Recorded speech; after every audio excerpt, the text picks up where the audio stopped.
Hallelujah. ಯೇಸುವಿಗೆ ಸ್ತೋತ್ರ, ಯೇಸುವಿಗೆ ವಂದನೆ. ದೇವರೇ, ಬಾಯಾರಿದ ಜಿಂಕೆಯು ನೀರಿನ ತೊರೆಗಳನ್ನು ಹೇಗೋ ಹಾಗೆಯೇ ನನ್ನ ಮನವು ನಿನ್ನನ್ನು ಬಯಸುತ್ತದೆ. ನನ್ನ ಮನಸ್ಸು ದೇವರಿಗಾಗಿ, ಚೈತನ್ಯ ಸ್ವರೂಪನಾದ ದೇವರಿಗಾಗಿ ಹಾರೈಸುತ್ತದೆ. ನಾನು ಯಾವಾಗ ಹೋಗಿ ದೇವರ ಸನ್ನಿಧಿಯಲ್ಲೇ ಸೇರುವೆನೋ, ನಿನ್ನ ದೇವರಿಗೆ ಎಲ್ಲಿ ಎಂದು ಜನರು ಯಾವಾಗಲೂ ನನ್ನನ್ನು ಗೇಲಿ ಮಾಡುವುದರಿಂದ ಹಗಲಿರುಳು ನನಗೆ ಕಣ್ಣೀರೇ ಆಹಾರವಾಯಿತು.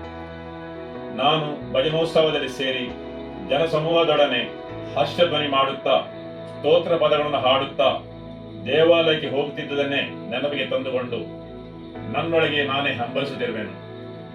ನನ್ನ ಮನವೇ, ನೀನು ಕುಗ್ಗಿ ಹೋಗಿರುವುದೇನು? ಹೀಗೆ ವ್ಯಥೆ ಪಡುವುದೇಕೆ? ದೇವರನ್ನು ನಿರೀಕ್ಷಿಸು. ಆತನೇ ನನಗೆ ರಕ್ಷಕನೂ ದೇವರೂ ಆಗಿದ್ದಾನೆ. ನಾನು ಇನ್ನೂ ಆತನನ್ನು ಸ್ತುತಿಸುತ್ತಿರುವೆನು. ನನ್ನ ದೇವರೇ, ನನ್ನ ಪ್ರಾಣವು ಕುಗ್ಗಿ ಹೋಗಿದೆ. ಆದ್ದರಿಂದ ಯೋರ್ದಾನ್ ಹೊಳೆಯ ದೇಶ, ಹೆರ್ಮೋನ್ ಪರ್ವತ, ಮಿಸಾರ್ ಬೆಟ್ಟ ಇವುಗಳಲ್ಲಿರುವವನಾಗಿ ನಿನ್ನನ್ನು ಸ್ಮರಿಸುತ್ತೇನೆ. ನಿನ್ನ ಜಲಪಾತಗಳುಂಟವ ಮಹಾಘೋಷವು ಒಂದು ಪ್ರವಾಹವು ಮತ್ತೊಂದು ಪ್ರವಾಹವನ್ನು ಕೂಗುತ್ತದೋ ಎಂಬಂತಿರುವುದು. ಹಾಗೆಯೇ ನೀನು ಅಲ್ಲೋಲ ಕಲ್ಲೋಲವಾದ ದುಃಖ ಪ್ರವಾಹದ ತೆರೆಗಳನ್ನು ನನ್ನ ತಲೆಯ ಮೇಲೆ ದಾಟಿಸಿದೆಯಲ್ಲ. ಯೆಹೋವನು ಹಗಲಿನಲ್ಲಿ ತನ್ನ ಪ್ರೀತಿಯನ್ನು ನನಗೆ ಅನುಗ್ರಹಿಸುವನು. ರಾತ್ರಿ ವೇಳೆಯಲ್ಲಿಯೂ ಆತನ ಕೀರ್ತನೆ ನನ್ನಲ್ಲಿರುವುದು. ನನ್ನ ಜೀವಧಾರಕನಾದ ದೇವರನ್ನು ಪ್ರಾರ್ಥಿಸುವೆನು. ನಾನು ನನ್ನ ಶರಣನಿಗೆ, ದೇವರೇ, ಯಾಕೆ ನನ್ನನ್ನು ಮರೆತು ಬಿಟ್ಟಿ? ನಾನು ಯಾಕೆ ಶತ್ರು ಬಾಧೆಯಿಂದ ದುಃಖಿಸುತ್ತಾ ವಿಕಾರಿಯಾಗಿ ಅಲೆಯಬೇಕು ಎಂದು ಮೊರೆಯಿಡುವೆನು. ನನ್ನ ವಿರೋಧಿಗಳು ನಿನ್ನ ದೇವರು ಎಲ್ಲಿ ಎಂದು ಯಾವಾಗಲೂ ನನ್ನನ್ನು ಗೇಲಿ ಮಾಡುವುದರಿಂದ ನನ್ನ ಎಲುಬುಗಳೆಲ್ಲ ಮುರಿದ ಹಾಗಿವೆ. ನನ್ನ ಮನವೇ, ನೀನು ಕುಗ್ಗಿ ಹೋಗಿರುವುದೇನು? ಹೀಗೆ ವ್ಯಥೆ ಪಡುವುದೇಕೆ? ದೇವರನ್ನು ನಿರೀಕ್ಷಿಸು. ಆತನೇ ನನಗೆ ರಕ್ಷಕನು ದೇವರು ಆಗಿದ್ದಾನೆ. ನಾನು ಇನ್ನೂ ಆತನನ್ನು ಸ್ತುತಿಸುತ್ತಿರುವೆನು. ಹಾಲೆಲೂಯ. ಯೇಸುವಿಗೆ ಸ್ತೋತ್ರ. ಆಮೆನ್.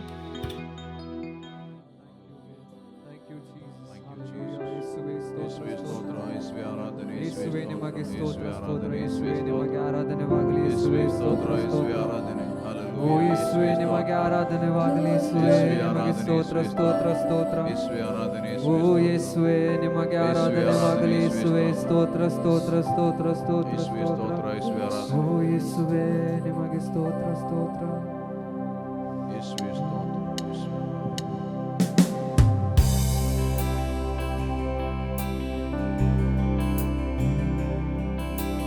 ನಿನ್ನ ಹಾಗೆ ದೇವರು ಹೂವಿಯಲಿಲ್ಲ, ನೀನಿಲ್ಲದೆ ಬೇರೆ ಆಧಾರವಿಲ್ಲ. ನಿನ್ನ ಪ್ರಿಯನಾಗಿ ನಾ ನೆಲೆಗೊಳ್ಳುವೆ. ನೀನೇ ನನ್ನ ಸರ್ವಸ್ವ, ನನ್ನ ಯೇಸುವೇ. ನಿನ್ನ ಹಾಗೆ ದೇವರು ಹೂವಿಯಲಿಲ್ಲ, ನೀನಿಲ್ಲದೆ ಬೇರೆ ಆಧಾರವಿಲ್ಲ. ನಿನ್ನ ಪ್ರಿಯನಾಗಿ ನಾ ನೆಲೆಗೊಳ್ಳುವೆ. ನೀನೇ ನನ್ನ ಸರ್ವಸ್ವ, ನನ್ನ ಯೇಸುವೇ. ಆರಾಧನೆ ನಿಮಗೆ, ಆರಾಧನೆ ನನ್ನ ಯೇಸುವೇ. ನಿಮಗೆ ಆರಾಧನೆ, ಆರಾಧನೆ ನಿಮಗೆ, ಆರಾಧನೆ ನನ್ನ ಯೇಸುವೇ. ನಿಮಗೆ ಆರಾಧನೆ. ನನ್ನೆಲ್ಲವನ್ನೂ ನಾ ಸಮರ್ಪಿಸುವೆ. ಶುದ್ಧೀಕರಿಸು ನಿನ್ನ ವಾಕ್ಯದಿಂದಲೇ. ನಿನ್ನ ಚಿತ್ತದಂತೆ ನನ್ನ ನಡೆಸು ನೀ. ಪವಿತ್ರಾತ್ಮದಿಂದ ನನ್ನ ತುಂಬಿಸು ನೀ. ನನ್ನೆಲ್ಲವನ್ನೂ ನಾ ಸಮರ್ಪಿಸುವೆ. ಶುದ್ಧೀಕರಿಸು ನಿನ್ನ ವಾಕ್ಯದಿಂದಲೇ. ನಿನ್ನ ಚಿತ್ತದಂತೆ ನನ್ನ ನಡೆಸು ನೀ. ಪವಿತ್ರಾತ್ಮದಿಂದ ನನ್ನ ತುಂಬಿಸು ನೀ. ಆರಾಧನೆ ನಿಮಗೆ, ಆರಾಧನೆ ನಿಮಗೆ ಆರಾಧನೆ, ಆರಾಧನೆ ನಿಮಗೆ ಆರಾಧನೆ. ನನ್ನ ಯೇಸುವೆ ನಿಮಗೆ ಆರಾಧನೆ. ನಿನ್ನ ಮಾರ್ಗದಲ್ಲಿ ನಾನೆಂದು ನಡೆಯಲು ಮಾರ್ಗದರ್ಶಿಯಾಗಿ ನನ್ನ ನೀ ನಡೆಸು. ನಂಬಿಕೆಯಲ್ಲಿ ನಾ ದೃಢವಾಗಲು ಕ್ರಿಸ್ತನೆಂಬ ಬಂಡೆ ಮೇಲೆ ನನ್ನ ನಿಲ್ಲಿಸು. ನಿನ್ನ ಮಾರ್ಗದಲ್ಲಿ ನಾನೆಂದು ನಡೆಯಲು ಮಾರ್ಗದರ್ಶಿಯಾಗಿ ನನ್ನ ನೀ ನಡೆಸು. ನಂಬಿಕೆಯಲ್ಲಿ ನಾ ದೃಢವಾಗಲು ಕ್ರಿಸ್ತನೆಂಬ ಬಂಡೆ ಮೇಲೆ ನನ್ನ ನಿಲ್ಲಿಸು. ಆರಾಧನೆ ನಿಮಗೆ ಆರಾಧನೆ, ನನ್ನ ಯೇಸುವೆ ನಿಮಗೆ ಆರಾಧನೆ, ಆರಾಧನೆ ನಿಮಗೆ ಆರಾಧನೆ. ನನ್ನ ಯೇಸುವೆ ನಿಮಗೆ ಆರಾಧನೆ, ಆರಾಧನೆ ನಿಮಗೆ ಆರಾಧನೆ. ನನ್ನ ಯೇಸುವೆ ನಿಮಗೆ ಆರಾಧನೆ, ಆರಾಧನೆ ನಿಮಗೆ ಆರಾಧನೆ. ನನ್ನ ಯೇಸುವೆ ನಿಮಗೆ ಆರಾಧನೆ, ಆರಾಧನೆ ನಿಮಗೆ ಆರಾಧನೆ. ನನ್ನ ಯೇಸುವೆ ನಿಮಗೆ ಆರಾಧನೆ, ಆರಾಧನೆ ನಿಮಗೆ ಆರಾಧನೆ. ನನ್ನ ಯೇಸುವೆ ನಿಮಗೆ ಆರಾಧನೆ.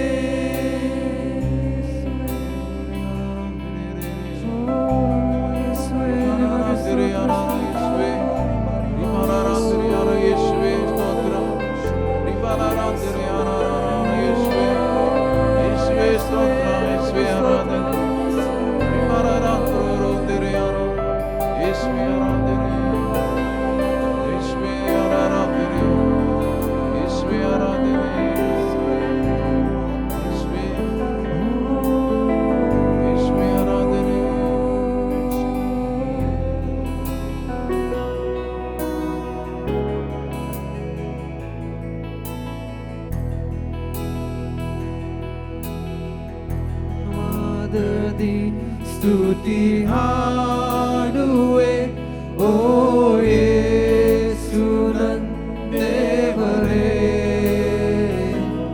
ಉಪಕಾರ ಬಾಳ ನಿನ್ನದು, ಕೋಟಿ ಕೋಟಿ ಸ್ತುತಿ ನಿನಗೆ. ಧನ್ಯವಾದದಿ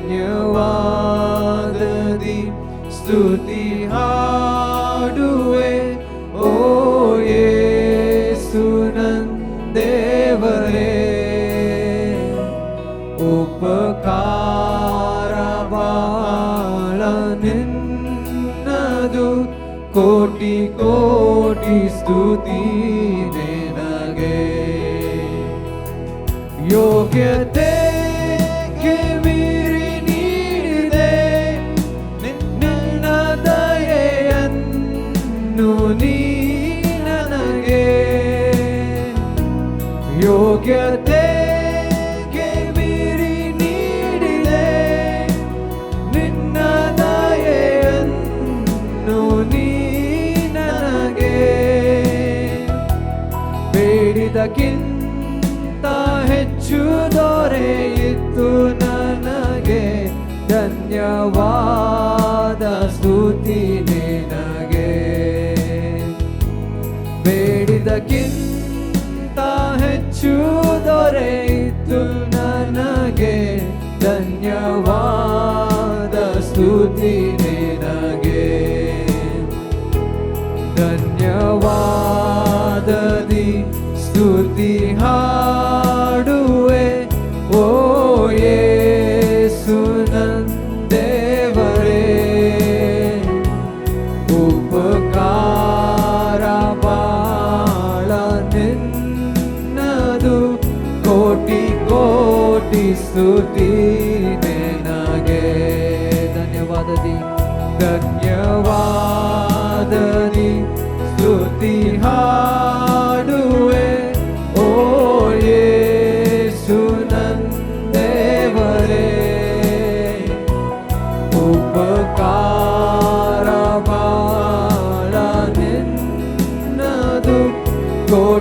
ಕೋಟಿ ಸ್ತುತಿ ನಿನಗೆ. ನೀನೆ ಸತ್ಯ ಜೀವ ದೇವರೇ, ನಿನ್ನಲ್ಲೇ ಇಟ್ಟಿದ್ದೇನೆ ನನ್ನ ನಂಬಿಕೆ. ನೀನೆ ಸತ್ಯ ಜೀವ ದೇವರೇ, ನಿನ್ನಲ್ಲೇ ಇಟ್ಟಿದ್ದೇನೆ ನನ್ನ ನಂಬಿಕೆ. ಸೇವೆ ಪೂರ್ತಿ ಮಾಡಿ ಫಲವ ಪಡೆವೆ, ಪ್ರಭು ನೀಡುವರ ನನಗೆ. ಸೇವೆ ಪೂರ್ತಿ ಮಾಡಿ ಫಲವ ಪಡೆವೆ, ಪ್ರಭು ನೀಡುವರ ನನಗೆ. ಧನ್ಯವಾದದಿ ಸ್ತುತಿ ಹಾಡುವೆ, ಓ ಯೇಸು ನನ್ನ ದೇವರೇ. ಉಪಕಾರ ಬಾಳ ನಿನ್ನದು, ಕೋಟಿ ಕೋಟಿ ಸ್ತುತಿ ನಿನಗೆ. ಧನ್ಯವಾದದಿ ಸ್ತುತಿ ಹಾಡುವೆ, ಓ ಯೇಸು ನನ್ನ ದೇವರೇ. ಉಪಕಾರ ಬಾಳ ನಿನ್ನದು, ಕೋಟಿ ಕೋಟಿ ಸ್ತುತಿ ನಿನಗೆ. ಯೋಗ್ಯತೆಗೆ ಮೀರಿ ನೀಡಿದೆ ನಿನ್ನ ದಯೆಯನ್ನು ನೀ ನನಗೆ. ಯೋಗ್ಯತೆಗೆ ಮೀರಿ ನೀಡಿದೆ ನಿನ್ನ ದಯೆಯನ್ನು ನೀ ನನಗೆ. ಬೇಡಿದಕ್ಕಿಂತ ಹೆಚ್ಚು ದೊರೆಯಿತು ನನಗೆ, ಧನ್ಯವಾದ ಸ್ತುತಿ ನಿನಗೆ. ಬೇಡಿದಕ್ಕಿಂತ ಹೆಚ್ಚು ದೊರೆಯಿತು ನನಗೆ, ಧನ್ಯವಾದ ಸ್ತುತಿ ನಿನಗೆ. ಧನ್ಯವಾದದಿ ಸ್ತುತಿ ಹಾಡುವೆ, ಓ ಯೇಸು ನನ್ನ ದೇವರೇ. ಉಪಕಾರ ಬಾಳ ನಿನ್ನದು, ಕೋಟಿ ಕೋಟಿ ಸ್ತುತಿ ನಿನಗೆ. ಧನ್ಯವಾದದಿ ಸ್ತುತಿ ಹಾಡುವೆ, ಓ ಯೇಸು ನನ್ನ ದೇವರೇ. ಉಪಕಾರ ಬಾಳ ನಿನ್ನದು, ಕೋಟಿ ಕೋಟಿ ಸ್ತುತಿ ನಿನಗೆ. ಕೋಟಿ ಕೋಟಿ ಸ್ತುತಿ ನಿನಗೆ. ಕೋಟಿ ಕೋಟಿ ಸ್ತುತಿ ನಿನಗೆ. ಓ ಯೇಸುವೇ, ಓ ಯೇಸುವೇ, ನಿಮಗೆ ಸ್ತೋತ್ರ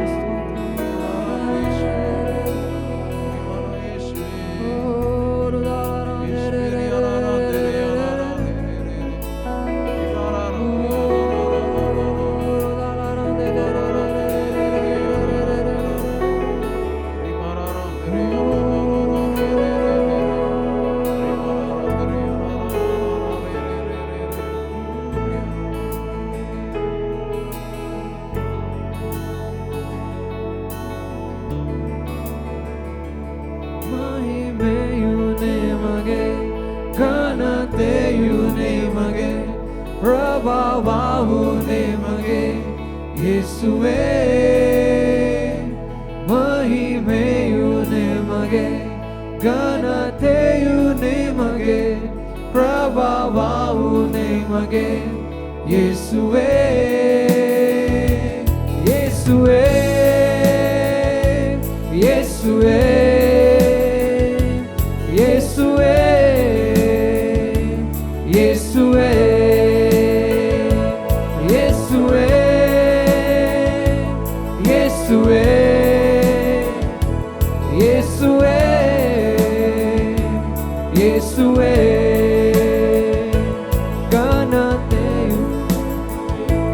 ಘನತೆಯು ನಿಮಗೆ ಪ್ರಭಾವವು ನಿಮಗೆ ಯೇಸುವೇ ಮಹಿಮೆಯು ನಿಮಗೆ ಘನತೆಯು ನಿಮಗೆ ಪ್ರಭಾವವು ನಿಮಗೆ ಯೇಸುವೇ ಯೇಸುವೇ ಯೇಸುವೇ ಯೇಸುವೇ ಯೇಸುವೇ ಯೇಸುವೇ ಯೇಸುವೇ ಯೇಸುವೇ ಯೇಸುವೇ ದೂತರು ನಿನ್ನನ್ನು ಆರಾಧಿಸುವರು ಶುದ್ಧ ಪರಿಶುದ್ಧ ನಾವು ನಿಮ್ಮನ್ನು ಆರಾಧಿಸುವರು ಯೋಗ್ಯ ನೀನೇ ಯೋಗ್ಯ ದೂತರು ನಿನ್ನನ್ನು ಆರಾಧಿಸುವರು ಶುದ್ಧ ಪರಿಶುದ್ಧ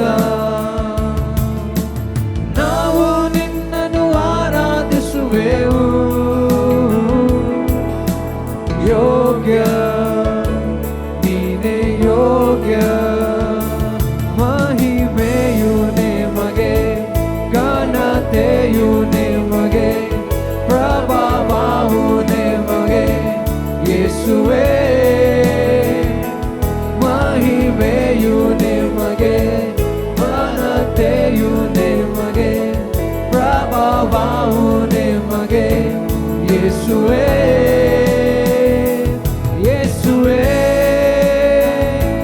ಯೇಸುವೇ ಯೇಸುವೇ ಯೇಸುವೇ ಯೇಸುವೇ ಯೇಸುವೇ ಯೇಸುವೇ ಯೇಸುವೇ ದೂತರು ನಿನ್ನನ್ನು ಆರಾಧಿಸುವರು ಶುದ್ಧ ಪರಿಶುದ್ಧ ನಾವು ನಿನ್ನನ್ನು ಆರಾಧಿಸುವೆವು ಯೋಗ್ಯ ನೀನೇ ಯೋಗ್ಯ ದೂತರು ನಿನ್ನನ್ನು ಆರಾಧಿಸುವರು ಶುದ್ಧ ಪರಿಶುದ್ಧ ನಾವು ನಿನ್ನನ್ನು ಆರಾಧಿಸುವನು ಯೋಗ್ಯ ನೀನೇ ಯೋಗ್ಯ ಮಹಿಮೆಯು ನಿಮಗೆ ಘನತೆಯು ನಿಮಗೆ ಪ್ರಭಾವವು ನಿಮಗೆ ಯೇಸುವೇ ಮಹಿಮೆಯು ನಿಮಗೆ ಘನತೆಯು ನಿಮಗೆ ಪ್ರಭಾವವು ನಿಮಗೆ ಯೇಸುವೇ ಯೇಸುವೇ ಯೇಸುವೇ ಯೇಸುವೇ ಯೇಸುವೇ ರಾಜನೇ ರಾಜನೇ ರಾಜನೇ ರಾಜನೇ ತಂದೆಯೇ ತಂದೆಯೇ ತಂದೆಯೇ ತಂದೆಯೇ ಯೇಸುವೇ ಯೇಸುವೇ ಯೇಸುವೇ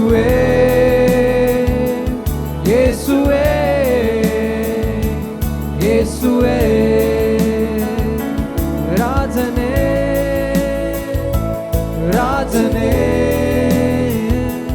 ರಾಜನೇ ರಾಜನೇ ತಂದೆಯೇ ತಂದೆಯೇ ತಂದೆಯೇ ತಂದೆಯೇ ತಂದೆಯೇ ಯೇಸುವೇ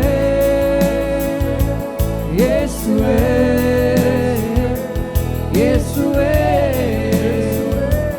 ಯೇಸುವೇ ಯೇಸುವೇ ಯೇಸುವೇ ಯೇಸುವೇ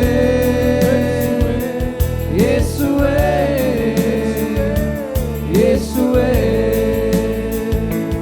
ಮಹಿಮೆಯು ನಿಮಗೆ ಘನತೆಯು ನಿಮಗೆ ಪ್ರಭಾವವು ನಿಮಗೆ ಯೇಸುವೇ ಮಹಿಮೆಯು ನಿಮಗೆ ಘನತೆಯು ನಿಮಗೆ ಪ್ರಭಾವವು ನಿಮಗೆ ಯೇಸುವೇ ಯೇಸುವೇ ಯೇಸುವೇ ಯೇಸುವೇ ಯೇಸುವೇ ಯೇಸುವೇ ಯೇಸುವೇ ಯೇಸುವೇ ಯೇಸುವೇ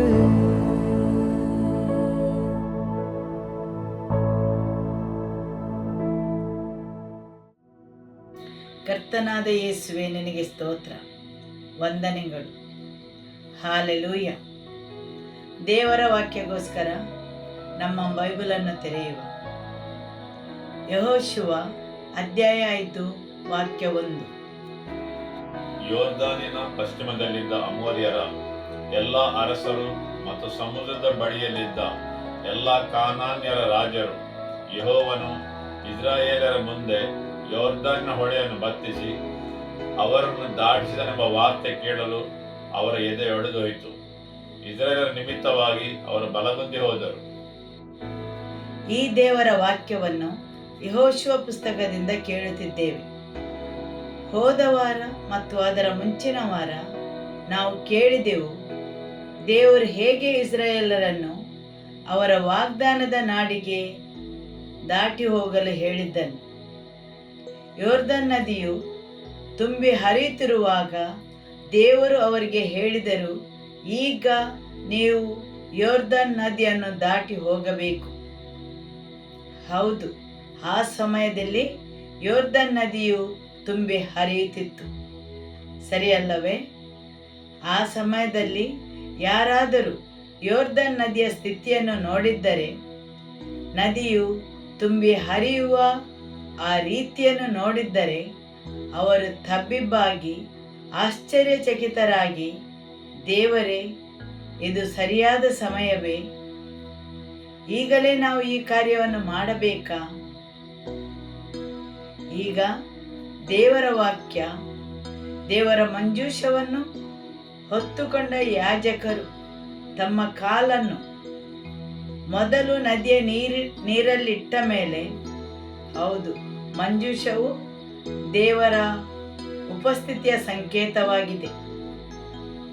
ಯಾವಾಗ ದೇವರ ಒಡಂಬಡಿಕೆಯ ಮಂಜೂಷವನ್ನು ಹೊತ್ತ ಯಾಜಕರು ತಮ್ಮ ಕಾಲನ್ನು ನದಿಯ ನೀರಲ್ಲಿಟ್ಟರು, ಆ ಗಳಿಗೆಯಲ್ಲಿ ಯೋರ್ದನ್ ನದಿಯ ನೀರು ಇಬ್ಬಾಗವಾಗಿ ವನನೆಲವು ಕಾಣಿಸಿಕೊಂಡಿತು.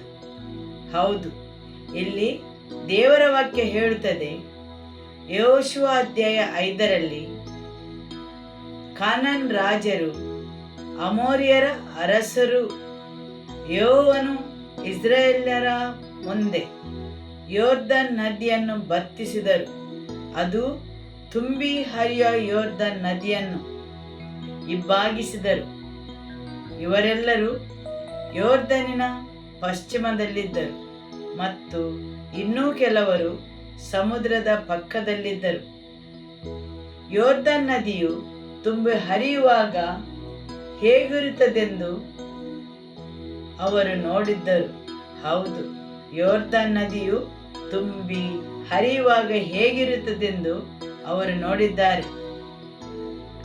ಮತ್ತು ಈಗ ಅವರು ಹೇಳುತ್ತಾರೆ, ಈ ಯೋರ್ದನ್ ನದಿಯು ತುಂಬಿ ಹರಿಯುತ್ತಿರುವಾಗಲೇ ಅವರು ಆ ನದಿಯನ್ನು ದಾಟಿದರೆಂದು. ಈ ವಾರ್ತೆಯನ್ನು ಕೇಳಿ ಎಲ್ಲ ಅಮೋರಿಯರ ಅರಸರ ಧೈರ್ಯವು ಕುಂದಿ ಹೋಯಿತು. ದೇವರ ವಾಕ್ಯ ಹೇಳುತ್ತದೆ 5 ಅಮೋರಿಯರ ಅರಸರ ಬಗ್ಗೆ: ಯೆರೂಸಲೇಮಿನ ಅರಸ, ಹೆಬ್ರೋನಿನ ಅರಸ, ಜನ್ಮೋತ್, ಎಲ್ಗೋನ್ ಮುಂತಾದ ಎಲ್ಲ ರಾಜರುಗಳು. ಹೌದು, ದೇವರ ವಾಕ್ಯ ಹೇಳ್ತದೆ ಎಲ್ಲ ಅಮೋರಿಯರ ಅರಸರು, ಕಾನಾನ್ ರಾಜರು, ಅವರೆಲ್ಲರ ಎದೆ ಹೊಡೆದು ಹೋಯಿತು. ಯೋರ್ದಾನಿನ ಪಶ್ಚಿಮದಲ್ಲಿದ್ದ ಅಮೋರಿಯರ ಎಲ್ಲ ಅರಸರು ಮತ್ತು ಸಮುದ್ರದ ಬಳಿಯಲ್ಲಿದ್ದ ಎಲ್ಲ ಕಾನಾನ್ಯರ ರಾಜರು ಯೆಹೋವನು ಇಸ್ರಾಯೇಲರ ಮುಂದೆ ಯೋರ್ದನ್ ಹೊಳೆಯನ್ನು ಬತ್ತಿಸಿ ಅವರನ್ನು ದಾಟಿಸಿದನೆಂಬ ವಾರ್ತೆ ಕೇಳಲು ಅವರ ಎದೆ ಹೊಡೆದು ಹೋಯಿತು. ಇದರ ನಿಮಿತ್ತವಾಗಿ ಅವರು ಬಲಗುಂದಿ ಹೋದರು. ಹೌದು, ಅವರ ಎದೆ ಹೊಡೆದು ಹೋಯಿತು. ಅವರಲ್ಲಿ ಯಾವುದೇ ಧೈರ್ಯವು ಉಳಿಯಲಿಲ್ಲ. ಇಸ್ರಾಯೇಲರ ಮಕ್ಕಳ ನಿಮಿತ್ತವಾಗಿ ಇಲ್ಲಿ ಇಸ್ರಾಯೇಲರು ಯುದ್ಧವನ್ನು ಮಾಡಿದರೆ ಇಲ್ಲ. ಅಮೋರಿಯರ ಅರಸರು, ಕಾನಾನಿನ ರಾಜರು ಇಸ್ರಾಯೇಲರು ಹೇಗೆ ತಮ್ಮ ವೈರಿಯನ್ನು ಹೊಡೆದರೆಂದು ನೋಡಿದರೆ ಇಲ್ಲ. ಅವರು ಆ ವಿಷಯಗಳನ್ನು ಕೇಳಿದರು. ದೇವರು ಮಾತ್ರ ಏನೆಲ್ಲ ಕಾರ್ಯಗಳನ್ನು ಅವರ ನಡುವೆ ಮಾಡಿದರೆಂದು. ಹೌದು, ಇಸ್ರಾಯೇಲರಿಗೆ ಏನೆಲ್ಲ ಮಹತ್ ಕಾರ್ಯಗಳನ್ನು ದೇವರು ಮಾಡಿದರೆಂದು ಅವರು ನೋಡಿದರು. ಆ ಜನರಿಗೋಸ್ಕರ. ಹೌದು, ಆ ವಾರ್ತೆ ಮಾತ್ರ. ಯೋರ್ದನ್ ನದಿಯು ಇಬ್ಬಾಗವಾಯಿತು ಮತ್ತು ದೇವರ ಮಕ್ಕಳು ಆ ನದಿಯನ್ನು ದಾಟಿದರು ಎಂಬ ವಾರ್ತೆ. ಹೌದು, ಕೇವಲ ಆ ವಾರ್ತೆ ಕೇಳಿ ಅವರ ಎದೆ ಹೊಡೆದು ಹೋಯಿತು. ಅಮೋರಿಯರ ಅರಸರ ಮತ್ತು ಕಾನಾನಿನ ರಾಜರ ಇಸ್ರಾಯೇಲರ ಮುಂದೆ ಇದೊಂದು ದೊಡ್ಡ ಸಮಸ್ಯೆ ಆಗಿದೆ. ದೇವರು ಹೇಳಿದರು, ಯೋರ್ದನ್ ನದಿಯನ್ನು ದಾಟಿರಿ. ಈ ತುಂಬಿ ಹರಿಯುವ ನದಿಯನ್ನು ದಾಟುವುದು ಅವರಿಗೆ ಸ್ವಲ್ಪ ಭಯದ ವಿಷಯವಾಯಿತು. ಬಹುಶಃ ಅವರು ಭಾವಿಸಿರಬಹುದು, ದೇವರೇ, ನೀರಿನ ಮಟ್ಟ ಸ್ವಲ್ಪ ಇಳಿಯುವವರೆಗೆ ನಾವು ಕಾಯಬಹುದಾ? ಹೌದು, ಅನೇಕ ಸಲ ಅವರು ಆಶ್ಚರ್ಯಭರಿತರಾಗಿ ಯೋಚಿಸಬಹುದು, ದೇವರು ಯಾಕೆ ಇಂತಹ ತುಂಬ ವಿರುದ್ಧವಾದ ಸನ್ನಿವೇಶದಲ್ಲಿ ಈ ಕಾರ್ಯಗಳನ್ನು ಮಾಡಲು ಹೇಳುತ್ತಾರೆ? ಹೌದು, ಯೋರ್ದನ್ ನದಿಯು ತುಂಬಿ ಹರಿಯುವಾಗ, ಬೇರೆ ಸಮಯಗಳಲ್ಲಿ ನದಿಯ ನೀರಿನ ಮಟ್ಟ ಕಡಿಮೆ ಇರುವಾಗ ದಾಟಬಹುದಿತ್ತಲ್ಲವೇ? ಹೌದು, ಇಸ್ರಾಯೇಲರ ಎದುರಲ್ಲಿ ದೊಡ್ಡ ಸಮಸ್ಯೆಯಾಗಿ ಇದ್ದ ಈ ತುಂಬಿ ಹರಿಯುವ ಯೋರ್ದನ್ ನದಿ ಎದುರಿನ ನಿಂತು ಅವರು ಹೇಳುತ್ತಾರೆ, ದೇವರು ದಾಟಲು ಹೇಳಿದ ಈ ನದಿಯನ್ನು ಹೇಗೆ ದಾಟುವುದು? ಈ ಒಂದೇ ವಿಷಯವು ಅವರ ವಾಗ್ದಾನದ ನಾಡಿನಲ್ಲಿದ್ದ ಶತ್ರುಗಳನ್ನು ಹೆದರಲು ಕಾರಣವಾಯಿತು. ಅವರ ಎದೆ ಒಡೆದು ಹೋಯಿತು. ಅವರಲ್ಲಿ ಯಾವುದೇ ಧೈರ್ಯ ಉಳಿಯಲಿಲ್ಲ. ದೇವರ ವಾಕ್ಯವು ಹೇಳುತ್ತದೆ, ಅವರಲ್ಲಿ ಯಾವುದೇ ಜೀವ ಇರಲಿಲ್ಲ. ಅವರಲ್ಲಿ ಬಲವಿಲ್ಲವಾಯಿತು. ಯುದ್ಧ ಮಾಡುವ ಯಾವುದೇ ಚೈತನ್ಯ ಅವರಲ್ಲಿ ಉಳಿಯಲಿಲ್ಲ. ಹೌದು, ಯಾಕೆಂದರೆ ಇಸ್ರಾಯೇಲರ ಪರವಾಗಿ ದೇವರು ಒಂದು ಮಹತ್ ಕಾರ್ಯವನ್ನು ಮಾಡಿದ್ದರು. ಆಮೆನ್, ಸರಿಯಲ್ಲವೇ?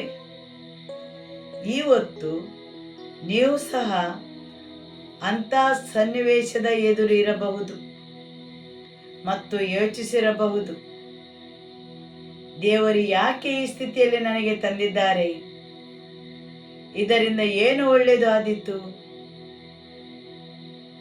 ಆದರೆ ನಂತರ ಅದರ ನಡುವೆ ದೇವರು ನಿಮಗೊಂದು ಮಾರ್ಗವನ್ನು ಮಾಡಿದಾಗ,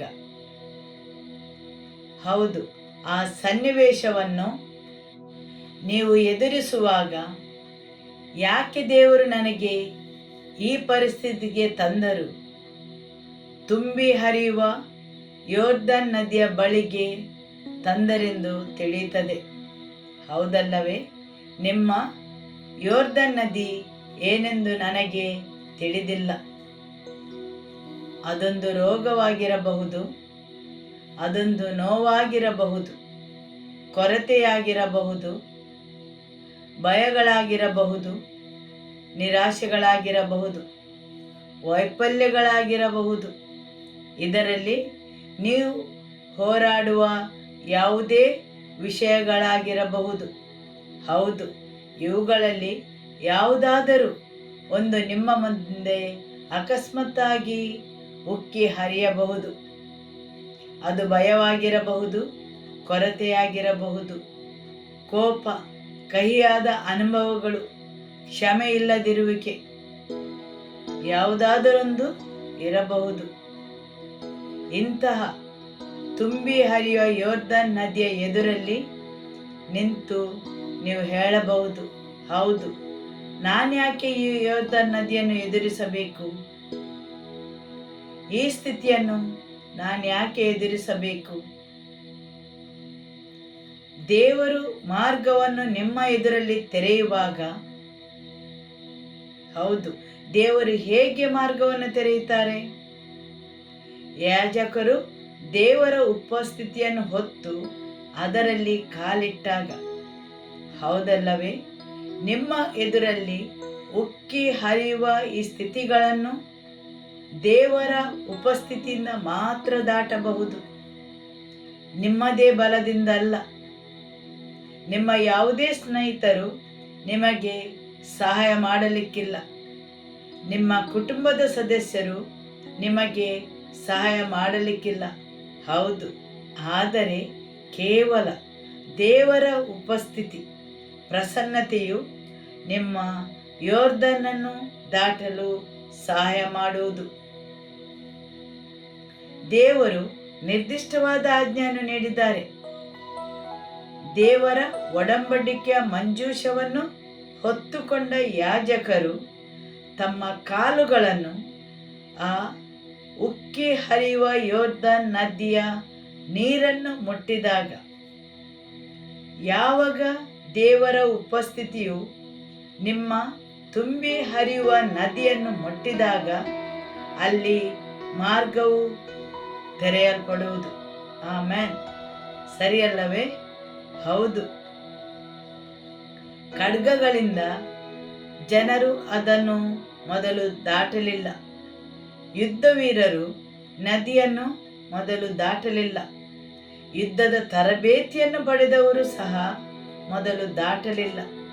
ಹೌದು, ಆದರೆ ದೇವರ ಉಪಸ್ಥಿತಿಯನ್ನು ಹೊತ್ತುಕೊಂಡ ಯಾಜಕರು ಮೊದಲು ಆ ನದಿಯ ನೀರಲ್ಲಿ ತಮ್ಮ ಕಾಲನ್ನು ಇಡಬೇಕಾಯಿತು. ಹೌದು, ಕೇವಲ ದೇವರ ಉಪಸ್ಥಿತಿಯು ಆ ಉಕ್ಕಿ ಹರಿಯುವ ನದಿಯ ಮಧ್ಯದಲ್ಲಿ ಮಾರ್ಗವನ್ನು ಮಾಡುತ್ತದೆ. ಆಮೆನ್. ಹೌದಲ್ಲವೇ?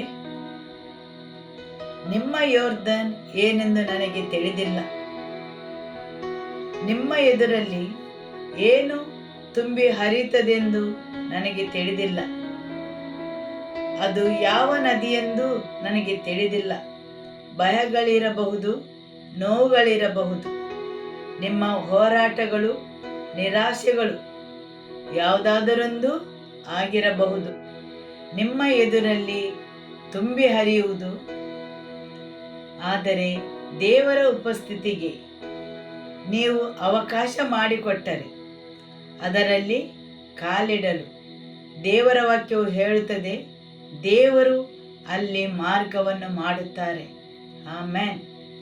ಹೌದು, ದೇವರು ಮಾರ್ಗವನ್ನು ಮಾತ್ರ ಮಾಡುತ್ತಾರಲ್ಲ, ನೀವು ಅದನ್ನು ದಾಟಿದ ಮೇಲೆ ನಿಮ್ಮ ಎಲ್ಲ ಹೋರಾಟಗಳು ಇಲ್ಲವಾಗುವು.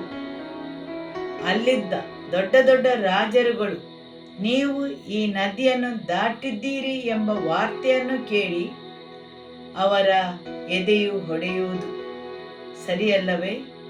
ಕೇವಲ ಹೇಗೆ ನೀವು ಇದನ್ನು ದಾಟಿದ್ದೀರಿ ಎಂಬ ವಾರ್ತೆಯನ್ನು ಕೇಳಿ.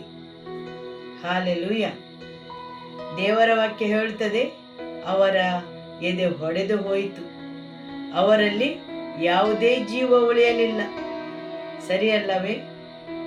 ಯಾವುದು ನಿಮಗೆ ಸಮಸ್ಯೆಯಾಗಿ ಕಂಡಿತ್ತು, ಯಾವುದು ನಿಮಗೆ ಕಠಿಣ ಸ್ಥಿತಿ ಎಂದು ಕಂಡಿತ್ತು, ನೀವು ಅವುಗಳನ್ನು ನೋಡಿ ಆಶ್ಚರ್ಯಚಕಿತರಾಗಿ, ನಾನು ಇದನ್ನು ಹೇಗೆ ದಾಟಲಿ,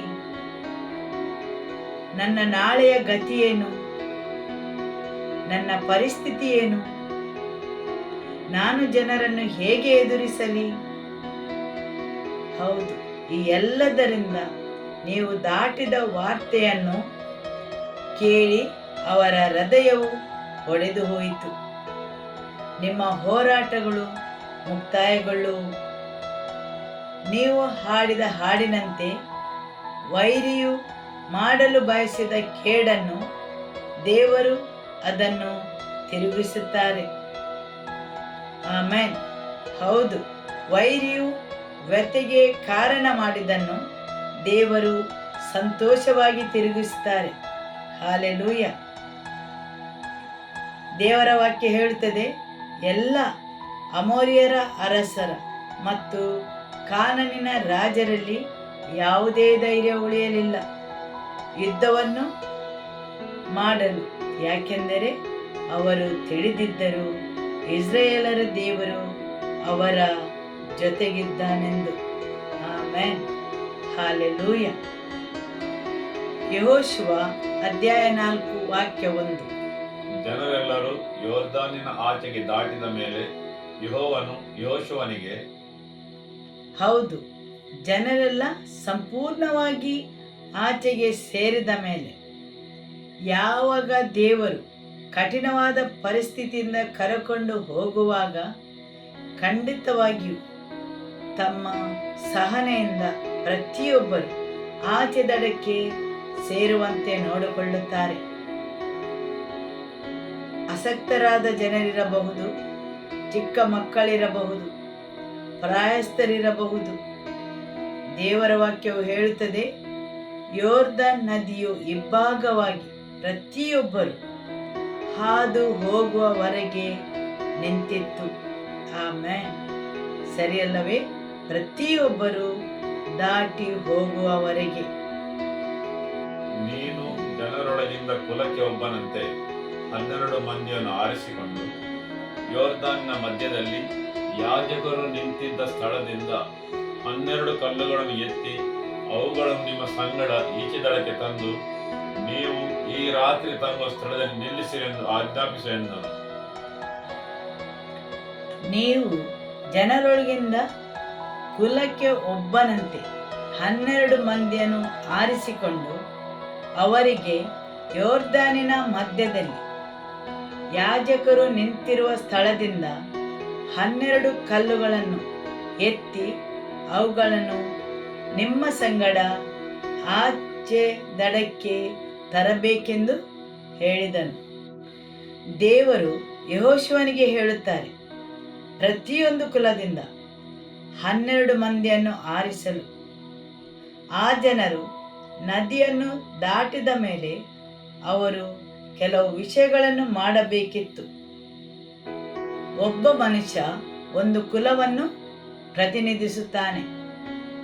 ಅವರು ಎಲ್ಲರೂ ಪುನಃ ಯೋರ್ದನ್ ನದಿಗೆ ಹಿಂತಿರುಗಬೇಕಿತ್ತು, ಎಲ್ಲಿ ದೇವರ ಉಪಸ್ಥಿತಿ ಇತ್ತು.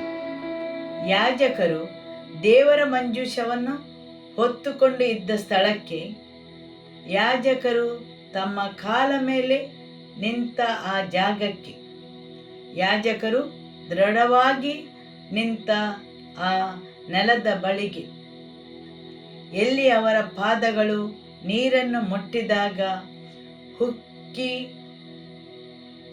ಹರಿಯುವುದೆಲ್ಲವೂ ಇಬ್ಬಾಗವಾಯಿತು.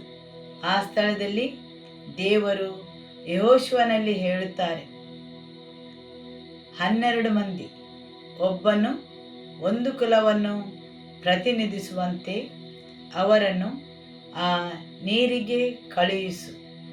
ಮತ್ತು ಆ ನೀರಿನಿಂದ ಪ್ರತಿಯೊಬ್ಬರು ಒಂದೊಂದು ಕಲ್ಲನ್ನು ತಂದು ನೀವು ವಾಸಿಸುವ ಸ್ಥಳದಲ್ಲಿ ಇಡಲಿ. ಎಲ್ಲಿ ಎಂದು ರಾತ್ರಿ ಅವರು ವಾಸಿಸುತ್ತಾರೆ ಅಲ್ಲಿ ತಂದಿಡಲಿ.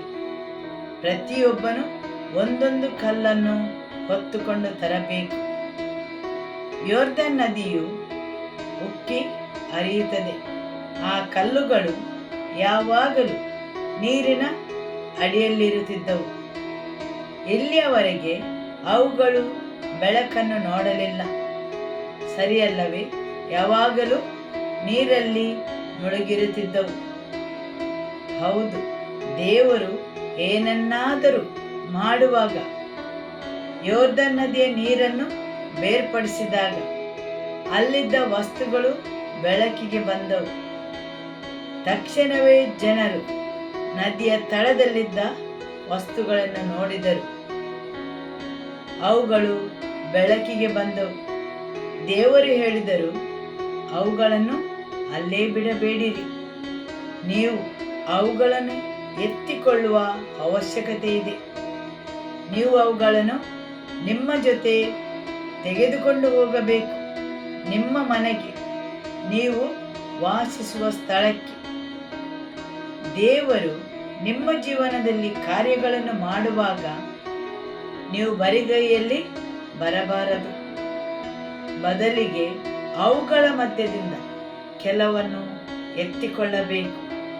ಹೌದು, ಸ್ಮಾರಕವಾಗಿ ದೇವರು ನಿಮ್ಮ ಜೀವನದಲ್ಲಿ ಮಾಡಿದ ಕಾರ್ಯಗಳನ್ನು ನೆನಪಿಸುವಂತೆ ಮಾಡಲು. ಸರಿಯಲ್ಲವೇ? ಆಮೆನ್. ಹೌದು, ದೇವರು ನೀವು ಕೆಲವು ಯೊರ್ದನ್ನನ್ನು ಹಾದು ಹೋಗುವಂತೆ ಮಾಡುತ್ತಾನೆ, ಉಕ್ಕಿ ಹರಿಯುವ ನದಿ. ಆದರೆ ದೇವರ ಪ್ರಸನ್ನತೆಯು ಅದನ್ನು ಇಬ್ಬಾಗಿಸಿ ನಿಮಗೆ ಮಾರ್ಗವನ್ನು ಮಾಡುತ್ತದೆ. ನಿಮ್ಮ ದುಃಖಗಳ ಮಧ್ಯೆ, ನೋವುಗಳ ಮಧ್ಯೆ, ಜೀವನದ ಎಲ್ಲ ಹೋರಾಟಗಳ ಮಧ್ಯೆ ದೇವರು ದಾರಿಯನ್ನು ಮಾಡುವಾಗ ನೀವು ಅಲ್ಲಿಂದ ಬರಿಗೈಯಲ್ಲಿ ಬರಬಾರದು. ನೀವು ಅಲ್ಲಿಂದ ಏನನ್ನಾದರೂ ತೆಗೆದುಕೊಂಡು ಬರಬೇಕು. ಹೌದು, ಆ ನಿಮ್ಮ ಹೋರಾಟದಲ್ಲಿ ಸಂಪತ್ತಿದೆ. ನೀವು ಹಾದು ಹೋಗುವ ಪ್ರತಿಯೊಂದು ಸನ್ನಿವೇಶದಲ್ಲಿ ಸಂಪತ್ತಿದೆ.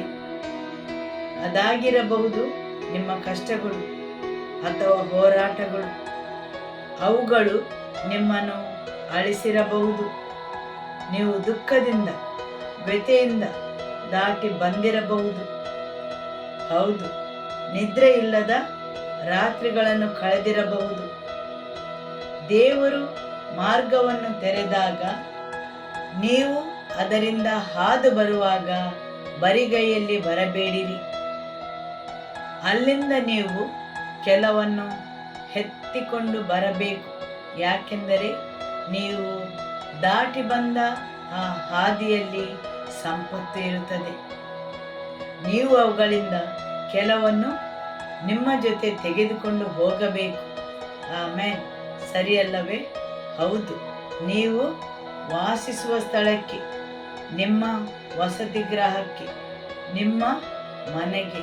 ಆಮೇಲೆ ನೀವು ಎದುರಿಸಿದ ಕೆಲವು ಸನ್ನಿವೇಶಗಳು, ನೀವು ಹೋರಾಡಿದ ಆ ಹೋರಾಟಗಳಿಂದ ನೀವು ಕೆಲವನ್ನು ಎತ್ತಿಕೊಂಡು ಬರಬೇಕು. ಅದರಲ್ಲಿ ಸಂಪತ್ತು ಇದೆ. ಇಸ್ರಾಯೇಲರಿಗೆ ದೇವರು ಹೇಳಿದರು, ಕಲ್ಲುಗಳನ್ನು ಸ್ಮಾರಕವಾಗಿ ತಂದು ಬರಲು ಮತ್ತು ಅವುಗಳಿಂದ ಆತನಿಗೋಸ್ಕರ ಒಂದು ಬಲಿಪೀಠವನ್ನು ಕಟ್ಟಲು. ಮತ್ತು ಇಸ್ರಾಯೇಲರಿಗೆ ಆಜ್ಞಾಪಿಸಿದರು, ಈ 12 ಕಲ್ಲುಗಳು ಏನನ್ನು ಸೂಚಿಸುತ್ತವೆ ಎಂದು ನಿಮ್ಮ ಮಕ್ಕಳು ಕೇಳಿದಾಗ ನೀವು ಹೇಳಬೇಕು, ಇದು ಉಕ್ಕಿ ಹರಿಯುವ ಯೊರ್ದನನ್ನು ನೆನಪಿಸುತ್ತದೆ. ಹೌದು, ನಾವು ನಮ್ಮದೇ ಬಲದಿಂದ ಹಾದು ಹೋಗಲು ಆಗದೇ ಇರುವಾಗ ದೇವರು ನಮಗೋಸ್ಕರ ಮಾರ್ಗವನ್ನು ಮಾಡಿದರು. ದೇವರ ಉಪಸ್ಥಿತಿಯು ಅಲ್ಲಿ ತನ್ನ ಕಾಲನ್ನು ಊರಿದಾಗ ನೀರು ಬೇರ್ಪಟ್ಟಿತು ಮತ್ತು ಆ ನದಿಯ ತಳದಿಂದ ಈ ಕಲ್ಲುಗಳನ್ನು ನಾವು ಎತ್ತುಕೊಂಡು ತಂದೆವು. ಈ ಕಲ್ಲುಗಳು ಒಂದು ಕಾಲದಲ್ಲಿ ನದಿಯ ತಳದಲ್ಲಿದ್ದವು. ಅವುಗಳು ಎಂದೂ ಬೆಳಕನ್ನು ನೋಡಲಿಲ್ಲ. ಇವುಗಳು ನಾವು ವನ ನೆಲದಲ್ಲಿ ನಡೆದು ಬಂದುದಕ್ಕೆ ಸಾಕ್ಷಿಗಳಾಗಿವೆ. ನಾವು ದೋಣಿಗಳಲ್ಲಿ ಅಥವಾ ಬೇರೆ ಯಾವುದರಲ್ಲಿಯೂ ಆ ನದಿಯನ್ನು ದಾಟಲಿಲ್ಲ. ನಾವು ನದಿಯ ನಡುವೆ ವನ ನೆಲದಲ್ಲಿ ನಡೆದುಕೊಂಡು ಹೋದೆವು. ಈ ಕಲ್ಲುಗಳು ಆ ನದಿಯ ತಳದಲ್ಲಿದ್ದವು. ನಾವು ಅವುಗಳನ್ನು ಎತ್ತಿಕೊಂಡು ತಂದೆವು. ಈ ಕಲ್ಲುಗಳು ನಾವು ಆ ನದಿಯ ನಡುವೆ ವನ ನೆಲದಲ್ಲಿ ನಡೆದು ಬಂದುದಕ್ಕೆ ಸಾಕ್ಷಿಗಳಾಗಿವೆ. ಆಮೆನ್. ದೇವರು ಅದರ ಮಧ್ಯೆ ನಮಗೆ ಮಾರ್ಗವನ್ನು ಮಾಡಿದರು. ಹಲ್ಲೆಲೂಯಾ. ಯಾವುದರಿಂದೆಲ್ಲ ನೀವು ದಾಟಿ ಬರುತ್ತೀರಿ ಅಲ್ಲಿಂದ ಬರಿಗೈಯಲ್ಲಿ ಬರಬೇಡಿರಿ. ದೇವರು ನಿಮ್ಮ ಜೀವನದಲ್ಲಿ ಮಾಡಿದ ಆ ಮಹತ್ಕಾರ್ಯಗಳ ಸ್ಮಾರಕವಾಗಿ ನೀವು ಏನನ್ನಾದರೂ ಎತ್ತಿಕೊಂಡು ಹೋಗಬೇಕು. ಆಮೆನ್. ಸರಿಯಲ್ಲವೇ? ಹೌದು. ಸ್ಮಾರಕವಾಗಿ ನೀವು ಏನನ್ನಾದರೂ ಎತ್ತಿಕೊಂಡು ಹೋಗಬೇಕು. ಹೌದು. ದೇವರ ಉಪಸ್ಥಿತಿ ಅಲ್ಲಿ ಬರುವಾಗ ಹೇಗೆ ಆ ಉಕ್ಕಿ ಹರಿಯುವ ನದಿಯು ಇಬ್ಬಾಗವಾಯಿತು, ಅದೇ ರೀತಿ ದೇವರು ನಿಮ್ಮ ಜೀವನದಲ್ಲಿ ಮಾಡಿದಾಗ ಕೆಲವನ್ನು ನಿಮಗೋಸ್ಕರ ಮತ್ತು ನಿಮ್ಮ ಸಂತತಿಗೋಸ್ಕರ ಸ್ಮಾರಕವಾಗಿ ತೆಗೆದುಕೊಂಡು ಬರಬೇಕು. ನಿಮ್ಮ ಯೋರ್ದನ್ನಿಂದ ಬರಿಗೈಯಲ್ಲಿ ಬರಬೇಡಿರಿ. ಆ ಆಳದಿಂದ ಏನನ್ನಾದರೂ ತೆಗೆದುಕೊಂಡು ಬನ್ನಿರಿ. ನಿಮ್ಮ ದೇವರ ಮಹತ್ಕಾರ್ಯಗಳನ್ನು ನೆನಪಿಸುವ ಹಾಗೆ ನಿಮ್ಮ ಜೀವನದಲ್ಲಿ ಸಂಭವಿಸಿದ ಎಲ್ಲ ಮಹತ್ಕಾರ್ಯಗಳ ಬಗ್ಗೆ. ಆಮೆನ್. ಹಲ್ಲೆಲೂಯಾ. ಹೌದು. ಇಂದು ನಾವು ಕೇಳಿದೆವು ದೇವರು ಏನನ್ನು ಮಾಡಿದರೆಂದು. 100% ಹೃದಯದ ಬ್ಲಾಕ್, 98% ಬ್ಲಾಕ್ ಮತ್ತು 3 ಕವಲುಗಳ ಬ್ಲಾಕ್. ಹೌದು. 100%, 98%, 95% ಹೇಗೆ ದೇವರು ಅವುಗಳಿಂದೆಲ್ಲ ಪಾರು ಮಾಡಿದರು. ಆಮೆನ್. ಹಲ್ಲೆಲೂಯಾ. ಹೌದು. ನಾವು ನೆನಪಿಡುವಂತಹ ಕೆಲವು ವಿಷಯಗಳಿರಬೇಕು. ಕಲ್ಲಿನ ಸ್ಮಾರಕ, ದೇವರ ಮಹತ್ಕಾರ್ಯಗಳು, ಜನರು ನಿಮ್ಮಲ್ಲಿ ಕೇಳುವಾಗ ತೋರಿಸಲು ಇದೇನೆಂದು ನಿಮಗೆ ಸೂಚಿಸುತ್ತದೆ. ನೀವು ಯಾಕೆ ಆ ಫೆಲೋಶಿಪ್ಪಿಗೆ, ಆ ಪ್ರಾರ್ಥನಾ ಕೂಟಕ್ಕೆ ಹೋಗುತ್ತೀರಿ? ನಾನು ನನ್ನ ದೇವರನ್ನು ಭೇಟಿಯಾದೆ. ಆಮೆನ್. ದೇವರ ವಾಕ್ಯವನ್ನು ಯಾಕೆ ಓದುತ್ತೀರಿ? ಅದರ ಮುಖಾಂತರ ದೇವರು ನನ್ನಲ್ಲಿ ಮಾತಾಡುತ್ತಾರೆ. ಆಮೆನ್. ಹೌದು. ನಮ್ಮಲ್ಲಿ ಸ್ಮಾರಕವಿರಬೇಕು. ಆತನು ತನ್ನ ವಾಗ್ದಾನಗಳನ್ನು ನೀಡಿದ್ದಾನೆ. ನೀವು ಅನ್ಯ ಭಾಷೆಯಲ್ಲಿ ಯಾಕೆ ಪ್ರಾರ್ಥಿಸುತ್ತೀರಿ? ದೇವರು ವಾಗ್ದಾನದಂತೆ ತನ್ನ ಪವಿತ್ರಾತ್ಮನಿಂದ ನನ್ನನ್ನು ತುಂಬಿಸಿದ್ದಾರೆ. ಆಮೆನ್. ನಿಮ್ಮಲ್ಲಿ ಸ್ಮಾರಕವಿರಬೇಕು. ಹಲ್ಲೆಲೂಯಾ.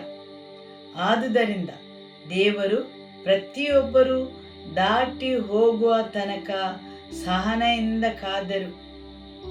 ಆಮೆನ್. ಹಲ್ಲೆಲೂಯಾ. ಆದುದರಿಂದ ದೇವರು ಪ್ರತಿಯೊಬ್ಬರು ದಾಟಿ ಹೋಗುವ ತನಕ ಸಹನೆಯಿಂದ ಕಾದರು. ದೇವರ ವಾಕ್ಯ ಮುಂದುವರಿಸಿ ಹೇಳುತ್ತದೆ, ಯಾರೊಬ್ಬರು ಹಿಂದೆ ಉಳಿಯಲಿಲ್ಲ, ಪ್ರತಿಯೊಬ್ಬರು ಹಾದು ಹೋಗುವವರೆಗೆ ನೀರು ಇಬ್ಬಾಗವಾಗಿಯೇ ಉಳಿಯಿತು. ಹೌದಲ್ಲವೇ? ಯಾವಾಗ ದೇವರಿಗೋಸ್ಕರ ನೀವು ನಿರ್ಧಾರವನ್ನು ತೆಗೆದುಕೊಳ್ಳುತ್ತೀರಿ, ಆಗ ಏನನ್ನು ನೀವು ಕಳೆದುಕೊಳ್ಳುವುದಿಲ್ಲ ಅಥವಾ ಏನೂ ತಪ್ಪಾಗುವುದಿಲ್ಲ. ಆಮೆನ್. ಯೋಬನ ಗ್ರಂಥ ಅಧ್ಯಾಯ 5 ವಾಕ್ಯ 24. ನಿನ್ನ ಗುಡಾರಕ್ಕೆ ಅಪಾಯವಿಲ್ಲವೆಂದು ನಿನಗೆ ಗೊತ್ತೇ ಇರುವುದು. ನಿನ್ನ ಹಟ್ಟಿಯನ್ನು ನೀನು ಪರೀಕ್ಷಿಸುವಾಗ ಏನೂ ಕಡಿಮೆಯಾಗಿರುವುದಿಲ್ಲ. ನಿನ್ನ ಗುಡಾರದಲ್ಲಿ ಸಮಾಧಾನವಿದೆ ಎಂದು ನಿನಗೆ ಗೊತ್ತೇ ಇರುವುದು. ನೀವು ನಿಮ್ಮ ಗುಡಾರಕ್ಕೆ ಹಿಂತಿರುಗಿ ಬರುವುದು ಒಂದೇ ಕಾರಣ, ಶಾಂತಿ, ಸಮಾಧಾನ. ನೀವು ಗುಡಾರಕ್ಕೆ ಹಿಂತಿರುಗಿ ಬರುವಾಗ ಎಲ್ಲವೂ ಒಳ್ಳೆಯದಾಗಿಯೇ ಇರುವುದು, ಅಲ್ಲಿ ಸಮಾಧಾನವಿರುವುದು. ಆಮೆನ್. ಸರಿಯಲ್ಲವೇ? ನಿಮ್ಮ ಗುಡಾರದಲ್ಲಿ ಸಮಾಧಾನ ಮಾತ್ರ ಇರುವುದಲ್ಲ, ದೇವರ ವಾಕ್ಯ ಹೇಳುತ್ತದೆ, ನಿನ್ನ ಹಟ್ಟಿಯನ್ನು ನೀನು ಪರೀಕ್ಷಿಸುವಾಗ ಏನೂ ಕಡಿಮೆಯಾಗಿರುವುದಿಲ್ಲ. ಹೌದು, ನೀವು ನಿಮ್ಮ ವಾಸಿಸುವ ಸ್ಥಳವನ್ನು ಪರೀಕ್ಷಿಸುವಾಗ ಅಲ್ಲಿ ಏನೂ ಕಡಿಮೆಯಾಗಿರುವುದಿಲ್ಲ. ಆಮೆನ್. ನಿನ್ನ ವಾಸಸ್ಥಳದಲ್ಲಿ ಯಾರೂ ತಪ್ಪಿ ಹೋಗುವುದಿಲ್ಲ, ಏನೂ ಕಡಿಮೆಯಾಗಿರುವುದಿಲ್ಲ. ನೀವು ದೇವರ ಪ್ರಸನ್ನತೆಯು ನಿಮ್ಮ ಮುಂದೆ ಹೋಗಲು ಅವಕಾಶ ಮಾಡಿಕೊಟ್ಟರೆ, ನೀವು ದೇವರ ಉಪಸ್ಥಿತಿಯನ್ನು ಹುಡುಕಿದರೆ, ಅದನ್ನು ಹಿಂಬಾಲಿಸಿದರೆ, ದೇವರ ವಾಕ್ಯ ಹೇಳುತ್ತದೆ, ನೀವು ನಿಮ್ಮ ವಾಸಸ್ಥಳಕ್ಕೆ ಹಿಂತಿರುವಾಗ ಅಲ್ಲಿ ಸಮಾಧಾನವೂ ಇರುವುದು, ಏನೂ ಕಡಿಮೆಯಾಗಿರುವುದಿಲ್ಲ. ಈಗ ನಿಮ್ಮ ನೆರೆಯವರಲ್ಲಿ ಹೇಳುತ್ತೀರಾ, ಏನೂ ಕಡಿಮೆಯಾಗಿರುವುದಿಲ್ಲ. ನಿಮ್ಮ ಗುಡಾರದಲ್ಲಿ ನೀವು ದೇವರ ಉಪಸ್ಥಿತಿಯನ್ನು ಹುಡುಕಿದರೆ. ಆಮೆನ್. ಯೆಹೋಶುವ ಅಧ್ಯಾಯ 4 ವಾಕ್ಯ 10.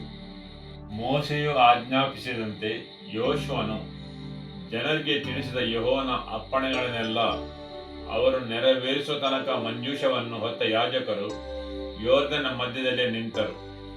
ಜನರು ಬೇಗನೆ ಹೊಳೆದಾಟಿದರು. ಆಮೆನ್. ಹೌದು, ಯಾಜಕರು ಯೋರ್ದನ್ ನದಿಯಲ್ಲಿ ಕಾಲಿಟ್ಟ ಮೇಲೆ ಎಲ್ಲವೂ ಸರಾಗವಾಗಿ ನಡೆಯಿತು. ದೇವರ ವಾಕ್ಯ ಗಲಾತ್ಯದವರಿಗೆ ಬರೆದ ಪತ್ರಿಕೆಯಲ್ಲಿ ಹೇಳುತ್ತದೆ, ಬುದ್ಧಿ ಇಲ್ಲದ ಗಲಾತ್ಯದವರೇ, ನಿಮಗೆ ಮರಳು ಮಾಡಿದವರಾರು? ನೀವು ಆತ್ಮನಿಂದ ಪ್ರಾರಂಭಿಸಿದ್ದನ್ನು ಶರೀರ ಭಾವದಿಂದ ಪೂರ್ಣಗೊಳಿಸಲು ನೋಡುತ್ತೀರಿ. ಇಲ್ಲಿ ದೇವರ ವಾಕ್ಯ ಹೇಳುವುದಿಲ್ಲ, ದೇವರ ಉಪಸ್ಥಿತಿಯು ಪ್ರಾರಂಭದಲ್ಲಿ ಮಾತ್ರ ಇತ್ತೆಂದು, ಆದರೆ ಕೊನೆಯವರೆಗೆ ಪ್ರತಿಯೊಬ್ಬರು ದಾಟಿ ಹೋಗುವವರೆಗೆ ಇತ್ತೆಂದು. ದೇವರ ರಾಜ್ಯಗೋಸ್ಕರ ನೀವು ಏನು ಮಾಡುತ್ತೀರಿ ಅದೆಲ್ಲವನ್ನು ಯಾವಾಗಲೂ ದೇವರ ಪ್ರಸನ್ನತೆಯಲ್ಲೇ ಮಾಡಬೇಕು. ದೇವರ ಉಪಸ್ಥಿತಿಯಲ್ಲಿ ಪ್ರಾರಂಭಿಸಿ ನಿಮ್ಮ ಬಲದಿಂದ ಕೊನೆಗಾಣಿಸುವುದಲ್ಲ. ಸರಿಯಲ್ಲವೇ? ಹೌದು. ಆಮೆನ್. ಮೋಸೆಯು ಗುಲಾಮರನ್ನು ಐಗುಪ್ತ ದೇಶದಿಂದ ಬಿಡುಗಡೆಗೊಳಿಸಿ ಹೊರಗೆ ತಂದನು.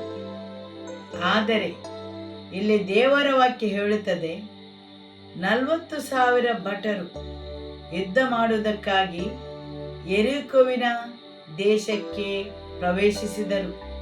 ಎಷ್ಟು? 40,000 ಭಟರು ಯುದ್ಧ ಮಾಡುವುದಕ್ಕಾಗಿ ಯೆರಿಕೋವಿನ ದೇಶಕ್ಕೆ ಪ್ರವೇಶಿಸಿದರು. ಅವರು ಹಾದು ಹೋದ ಪ್ರಕ್ರಿಯೆ, ಅವರು ಹಾದು ಬಂದ ಹೋರಾಟಗಳು, ಅವರು ಹಾದು ಬಂದ ಪರಿಸ್ಥಿತಿಗಳು, ಸನ್ನಿವೇಶಗಳು ಅವರನ್ನು ರೂಪಾಂತರಗೊಳಿಸಿತು, ಗುಲಾಮರಿಂದ ಸೈನಿಕರಾಗಿ. ಆಮೆನ್.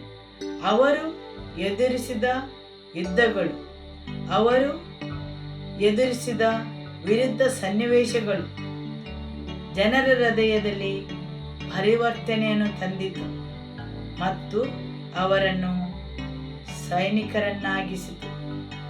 ಯುದ್ಧಕ್ಕೆ ಸನ್ನದ್ಧರಾದ ಭಟರಾದರು. ಒಂದು ಕಾಲದಲ್ಲಿ ಅವರು ಗುಲಾಮರಾಗಿದ್ದರು, ಈಗ ಅವರು ಯುದ್ಧಕ್ಕೆ ಸನ್ನದ್ಧರಾದ ಭಟರಾದರು. ಹಾಲೆಲೂಯ. ಮುಂದುವರಿಸಿ ಓದುವ ವಾಕ್ಯ 14. ಆ ದಿನದಲ್ಲಿ ಯೆಹೋವನು ಯೋಶುವನನ್ನು ಎಲ್ಲ ಇಸ್ರಾಯೇಲರ ಮುಂದೆ ಘನಪಡಿಸಿದನು. ಅವರು ಮೋಶೆಗೆ ಹೇಗೆ ನಡೆದುಕೊಂಡರೋ ಹಾಗೆಯೇ ಯೋಶುವನು ಭಯ ಮತ್ತು ಗೌರವದಿಂದ ನಡೆದುಕೊಂಡರು. ಇಲ್ಲಿ ಏನು ಹೇಳುತ್ತದೆ?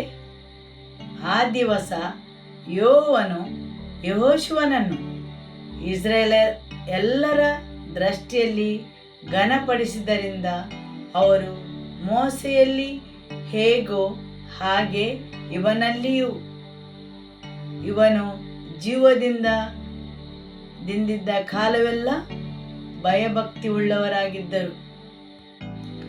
ಯಾರೆಲ್ಲ ನಂಬುತ್ತೀರಿ?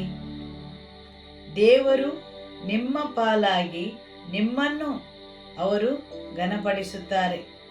ಆಮೆನ್. ಹೌದು, ಆ ದಿವಸ ಎಲ್ಲ ಜನರ ಎದುರಲ್ಲಿ ದೇವರು ನಿಮ್ಮನ್ನು ಘನಪಡಿಸುತ್ತಾರೆ. ಆಮೆನ್. ಹಾಲೆಲೂಯ. ದೇವರು ನಿಮ್ಮನ್ನು ಘನಪಡಿಸಲು ಮೇಲಕ್ಕೆತ್ತಲು ಆಯ್ಕೆ ಮಾಡಿದ್ದಾರೆ. ಆಮೆನ್. ಸರಿಯಲ್ಲವೇ? ಹೌದು, ನಿಮ್ಮನ್ನು ಘನಪಡಿಸಲು ದೇವರು ದಿನವನ್ನು ನೇಮಿಸಿದ್ದಾರೆ. ನಿಮ್ಮನ್ನು ಉನ್ನತಕ್ಕೇರಿಸಲು ದಿನವನ್ನು ನೇಮಕ ಮಾಡಿದ್ದಾರೆ. ದೇವರು ಅದನ್ನು ಎಲ್ಲ ಜನರ ಎದುರಲ್ಲಿ ಮಾಡಿದರು. ಆಮೆನ್. ನೀವು ಯಾರೆಲ್ಲ ನಂಬುತ್ತೀರಿ? ದೇವರು ಮಾತ್ರ ನಿಮ್ಮನ್ನು ಮೇಲಕ್ಕೆತ್ತುತ್ತಾರೆಂದು ಮತ್ತು ಆ ಒಂದು ದಿನವನ್ನು ಅವರು ನೇಮಿಸಿದ್ದಾರೆ. ನೀವು ಹಾದು ಹೋಗುವ ಯಾವುದೇ ಹೋರಾಟಗಳ ಬಗ್ಗೆ ನನಗೇನು ಗೊತ್ತಿಲ್ಲ, ಆದರೆ ನಿಮ್ಮನ್ನು ಉನ್ನತಕ್ಕೇರಿಸಲು ದೇವರು ಒಂದು ದಿನವನ್ನು ನೇಮಕ ಮಾಡಿದ್ದಾರೆ, ನಿಮ್ಮನ್ನು ಮೇಲಕ್ಕೆತ್ತಲು. ಆಮೆನ್.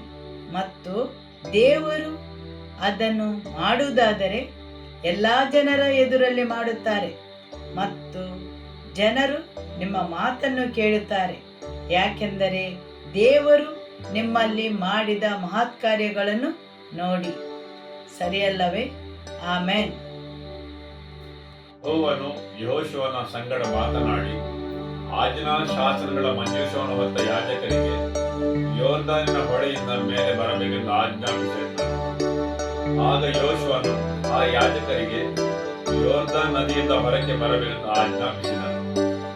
ಯೆಹೋವನ ಒಡಂಬಡಿಕೆಯ ಮಂಜೂಷವನ್ನು ಹೊತ್ತ ಯಾಜಕರು ಯೊರ್ದಾನಿನಿಂದ ಮೇಲೆ ಬಂದು ಒಣ ನೆಲದಲ್ಲಿ ತಮ್ಮ ಕಾಲುಗಳನ್ನಿಟ್ಟ ಕೂಡಲೇ ನೀರು ಮೊದಲಿನಂತೆ ಬಂದು ಯೊರ್ದಾನ್ ನದಿಯು ದಡಮೀರಿ ಹರಿಯಿತು.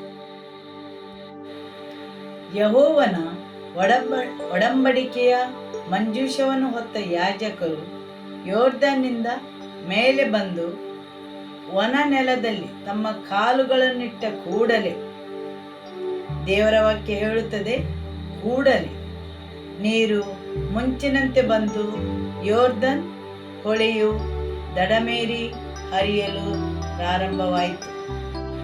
ಸರಿಯಲ್ಲವೇ? ಹೌದು. ಸ್ವಲ್ಪ ಸಮಯ ಮಾತ್ರ ದೇವರು ಆ ಮಾರ್ಗವನ್ನು ತೆರೆದಿಟ್ಟಿದ್ದರು. ಅದು ಶಾಶ್ವತವಾದ ಮಾರ್ಗ ಆಗಿರಲಿಲ್ಲ. ಕೇವಲ ಸ್ವಲ್ಪ ಸಮಯದ ಮಿತಿಯೊಳಗೆ ಆ ಮಾರ್ಗವು ತೆರೆದಿತ್ತು. ದೇವರ ಉಪಸ್ಥಿತಿಯು ಆ ನದಿಯಲ್ಲಿ ಇರುವುದರೊಳಗೆ ಜನರು ಆ ನದಿಯನ್ನು ದಾಟಬೇಕಿತ್ತು, ಜನರು ಹಾದು ಹೋಗಬೇಕಿತ್ತು. ಈಗ ದೇವರ ಉಪಸ್ಥಿತಿಯು ಅಲ್ಲಿಂದ ಚಲಿಸಿದಾಗ ನೀರು ಹಿಂತಿರುಗಿ ಮೊದಲಿನ ಹಾಗೆ ಹರಿಯಿತು. ಸರಿಯಲ್ಲವೇ? ಪ್ರತಿ ಸಲ ನೀವು ಆರಾಧನೆಗೆ ಬರುವಾಗ ಕೆಲವು ದ್ವಾರಗಳು ತೆರೆಯುತ್ತವೆ. ಹೇಗೆ ಯೊರ್ದಾನ್ ತೆರೆಯಿತು, ಅದೇ ರೀತಿ ಆತ್ಮಿಕ ದ್ವಾರಗಳು ತೆರೆಯಲ್ಪಡುತ್ತವೆ. ಆ ಸಮಯದೊಳಗೆ ನೀವು ಅದರೊಳಗೆ ಪ್ರವೇಶಿಸಬೇಕು. ಆ ದ್ವಾರಗಳು ಗುಣಪಡಿಸುವಿಕೆಗೆ, ಬಿಡುಗಡೆಗೆ ಅಥವಾ ನಿಮ್ಮನ್ನು ರೂಪಾಂತರಗೊಳಿಸಲು ಆಗಿರಬಹುದು. ಅವುಗಳು ಶಾಶ್ವತವಾಗಿ ತೆರೆದಿರುವುದಿಲ್ಲ. ದೇವರ ಪ್ರಸನ್ನತೆಯು ಬರುವಾಗ ಹೇಗೆ ಯೋರ್ದನ್ ಇಬ್ಬಾಗವಾಯಿತು, ಅದೇ ರೀತಿ ಆ ದ್ವಾರಗಳು ತೆರೆಯಲ್ಪಡುತ್ತವೆ. ಸಮಯದ ಮಿತಿಯೊಳಗೆ ಆ ಪ್ರಸನ್ನತೆಯಲ್ಲಿ ಗುಣಪಡಿಸುವುದು, ಬಿಡುಗಡೆ, ರೂಪಾಂತರಗೊಳ್ಳುವುದು ಸಂಭವಿಸುತ್ತದೆ. ದೇವರು ಅಸಾಧ್ಯವಾದ ಆ ಸಂದರ್ಭದಲ್ಲಿ ಹೇಗೆ ಯೋರ್ದನ್ ನದಿಯನ್ನು ಇಬ್ಬಾಗಿಸಿ ಮಾರ್ಗವನ್ನು ಮಾಡಿದರು, ಅದೇ ರೀತಿ ಆರಾಧಿಸುವಾಗ ದೇವರ ಉಪಸ್ಥಿತಿಯ ದ್ವಾರಗಳು ತೆರೆಯಲ್ಪಡುತ್ತವೆ. ಅದರ ಮಧ್ಯದಲ್ಲಿ ಗುಣವಾಗುವುದು, ಬಿಡುಗಡೆಯಾಗುವುದು, ರೂಪಾಂತರಗೊಳ್ಳುವುದು ಸಂಭವಿಸುತ್ತದೆ. ಆಶೀರ್ವಾದಗಳು ಬರುತ್ತವೆ. ಆಮೆನ್. ಹಾಲೆಲೂಯ. ಆದುದರಿಂದ ಯೆಹೋಶುವ ಅಧ್ಯಾಯ 3 ವಾಕ್ಯ 2ರಲ್ಲಿ ನಾವು ನೋಡುತ್ತೇವೆ, ಯೆಹೋವನ ಒಡಂಬಡಿಕೆಯ ಮಂಜೂಷವನ್ನು ಹೊತ್ತಿರುವುದನ್ನು ಕಂಡ ಕೂಡಲೇ ನಿಮ್ಮ ದೃಷ್ಟಿಯನ್ನು ಅದರ ಮೇಲೆ ಇಡಬೇಕು. ಹೃದಯದ ಆಳದಿಂದ ಅದನ್ನು ಹಿಂಬಾಲಿಸಬೇಕು. ದೇವರ ಪ್ರಸನ್ನತೆಯು ಅಲ್ಲಿ ಬರುವಾಗ ಇದೆಲ್ಲವೂ ಸಂಭವಿಸುತ್ತದೆ. ಆಮೆನ್. ಯೆಹೋಶುವ ಅಧ್ಯಾಯ 5 ವಾಕ್ಯ 2. ಆ ಸಮಯದಲ್ಲಿ ಯೆಹೋವನು ಯೆಹೋಶುವನಿಗೆ, ನೀನು ಕಲ್ಲಿನ ಚೂರಿಗಳನ್ನು ಮಾಡಿಕೊಂಡು ಪುನಃ ಇಸ್ರಾಯೇಲಿಗೆ ಸುನ್ನತಿ ಮಾಡೆಂದು ಹೇಳಲು. ದೇವರು ಯೆಹೋಶುವನಿಗೆ ಏನು ಹೇಳಿದರು? ನೀನಾಗಿ ನಿನಗೋಸ್ಕರ ಹರಿತವಾದ ಚೂರಿಗಳನ್ನು ಮಾಡು. ಯಾರು ಮಾಡಬೇಕು? ನೀನಾಗಿ ನಿನಗೋಸ್ಕರ ಹರಿತವಾದ ಚೂರಿಗಳನ್ನು ಮಾಡಬೇಕು. ಚೂರಿಯನ್ನು ಯಾವುದಕ್ಕೆ ಉಪಯೋಗಿಸ್ತಾರೆ? ಕತ್ತರಿಸಲು. ಸರಿಯಲ್ಲವೇ? ದೇವರು ಯೆಹೋಶುವನಿಗೆ ಹೇಳುತ್ತಾನೆ, ನೀನು ಹರಿತವಾದ ಚೂರಿಗಳನ್ನು ನಿನಗೋಸ್ಕರ ಮಾಡಬೇಕು. ಹೌದು, ಯಾರು ಮಾಡಬೇಕು? ಅವನಾಗಿಯೇ ಮಾಡಬೇಕು ಮತ್ತು ಜನರ ಸುನ್ನತಿಯನ್ನು ಮಾಡಬೇಕು. ಆಮೆನ್. ಹೌದು, ನಿಮ್ಮ ಹೃದಯದ ಸುನ್ನತಿಯ ಸಂಕೇತವಾಗಿದೆ. ಅದನ್ನು ನೀವಾಗಿ ನಿಮ್ಮ ಹೃದಯಗೋಸ್ಕರ ಮಾಡಬೇಕು. ನಿಮ್ಮ ಹೃದಯದ ಸುನ್ನತಿಯನ್ನು ಮಾಡಬೇಕು. ನಿಮ್ಮ ಹೃದಯದ ಸುನ್ನತಿಯನ್ನು ಹೇಗೆ ಮಾಡುವುದು? ನಿಮ್ಮ ನಿರ್ಧಾರಗಳ ಮುಖಾಂತರ. ಈಗ ಇಲ್ಲಿ ಯೆಹೋಶುವನು ಸುನ್ನತಿ ಮಾಡಲು ಹರಿತವಾದ ಚೂರಿಯನ್ನು ಮಾಡಬೇಕಿತ್ತು. ಸರಿಯಲ್ಲವೇ? ಯೆಹೋಶುವನಿಗೆ ಹೇಳಿದ್ದಾರೆ, ಅವನಾಗಿ ಅದನ್ನು ಮಾಡಬೇಕು. ಯಾವುದಕ್ಕೋಸ್ಕರ? ಸುನ್ನತಿ ಮಾಡಲು. ಹೊಸ ಒಡಂಬಡಿಕೆಯಲ್ಲಿ ಸುನ್ನತಿಯು ನಮ್ಮ ಹೃದಯದ ಸುನ್ನತಿಯನ್ನು ತಿಳಿಸುತ್ತದೆ. ದೇವರ ವಾಕ್ಯ ಹೇಳುತ್ತದೆ, ನಿಮ್ಮ ಹೃದಯದ ಸುನ್ನತಿಯ ಬಗ್ಗೆ. ನೀವು ಮಾಡುವ ನಿರ್ಧಾರಗಳು ಹೃದಯದ ಸುನ್ನತಿಗೆ ಉಪಯೋಗಿಸುವ ಚೂರಿಯಾಗಿದೆ. ಆಮೆನ್.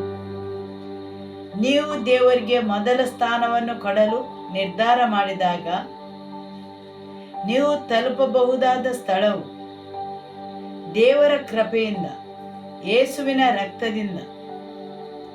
ಆದರೆ ಕೆಲವೊಂದು ಸ್ಥಳವನ್ನು ನೀವು ಸೇರಬೇಕಾದರೆ ನೀವಾಗಿ ನಿಮಗೋಸ್ಕರ ಕೆಲವು ವಿಷಯಗಳನ್ನು ಮಾಡಬೇಕು.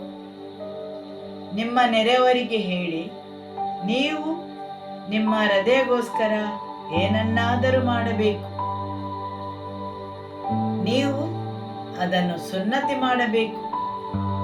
ಹೌದು, ನಿಮ್ಮ ಜೀವನದ ಕೆಲವೊಂದು ಪ್ರಯಾಣವನ್ನು ದೇವರ ಕೃಪೆಯಿಂದ, ದೇವರ ಪ್ರೀತಿಯಿಂದ, ಯೇಸುವಿನ ಕಲ್ವಾರಿ ಶಿಲುಬೆಯಲ್ಲಿ ಅವರು ಮಾಡಿದ ಸಂಪೂರ್ಣ ಬಲಿದಾನದಿಂದ ಮಾಡಬಹುದು. ಆದರೆ ಅಲ್ಲಿಂದ ಮುಂದುವರಿಯಬೇಕಾದರೆ ನೀವು ನಿಮ್ಮ ಹೃದಯದ ಸುನ್ನತಿಯನ್ನು ಮಾಡಬೇಕು. ನಿಮ್ಮ ಹೃದಯಕ್ಕೋಸ್ಕರ ಏನನ್ನಾದರೂ ಮಾಡಬೇಕು. ಆಮೇಲೆ ಸರಿಯಲ್ಲವೇ? ಹಾಲೆಲೂಯ. ನೀವು ದೇವರ ವಾಕ್ಯವನ್ನು ಆನಂದಿಸುತ್ತೀರಲ್ಲವೇ? ಆದುದರಿಂದ ಯಾರು ಚೂರಿಗಳನ್ನು ಮಾಡಬೇಕು? ಯೆಹೋಶುವನು ಚೂರಿಗಳನ್ನು ಮಾಡಬೇಕು, ಹೃದಯದ ಸುನ್ನತಿಯನ್ನು ಮಾಡಲು. ಹೌದು, ಕೆಲವು ಹಂತಗಳಲ್ಲಿ ಮುಂದುವರಿಯಲು ನೀವಾಗಿ ನಿರ್ಧಾರ ತೆಗೆದುಕೊಳ್ಳಬೇಕು.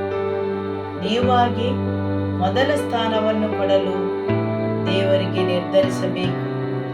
ಅಲ್ಲಿ ದೇವರು ಮಾತ್ರ ನಿಮಗೆ ಎಲ್ಲದಕ್ಕಿಂತಲೂ ಮೇಲಾಗಿರಬೇಕು. ಆಮೆನ್. ನಿಮ್ಮ ಆರಾಧನೆಯು ನಿಮಗೆ ಬೇರೆ ಎಲ್ಲದಕ್ಕಿಂತಲೂ ಮೊದಲನೆಯದಾಗಬೇಕು. ಹೌದು, ನಿಮ್ಮ ಔತಣಕೂಟಗಳು, ನಿಮ್ಮ ಮೇಲಾಧಿಕಾರಿಗಳ ಭೇಟಿ ಇರಬಹುದು, ಅದಕ್ಕಿಂತ ಮೇಲಿನ ಅಧಿಕಾರಿಯ ಭೇಟಿ ಇರಬಹುದು. ಆದರೆ ನಿಮ್ಮ ಆರಾಧನೆ ಮತ್ತು ಅದರ ಸಮಯ ನಿಮಗೆ ತುಂಬಾ ಮಹತ್ವದಾಗಿರಬೇಕು. ಬೆಲೆಯನ್ನು ತೆರುವುದು,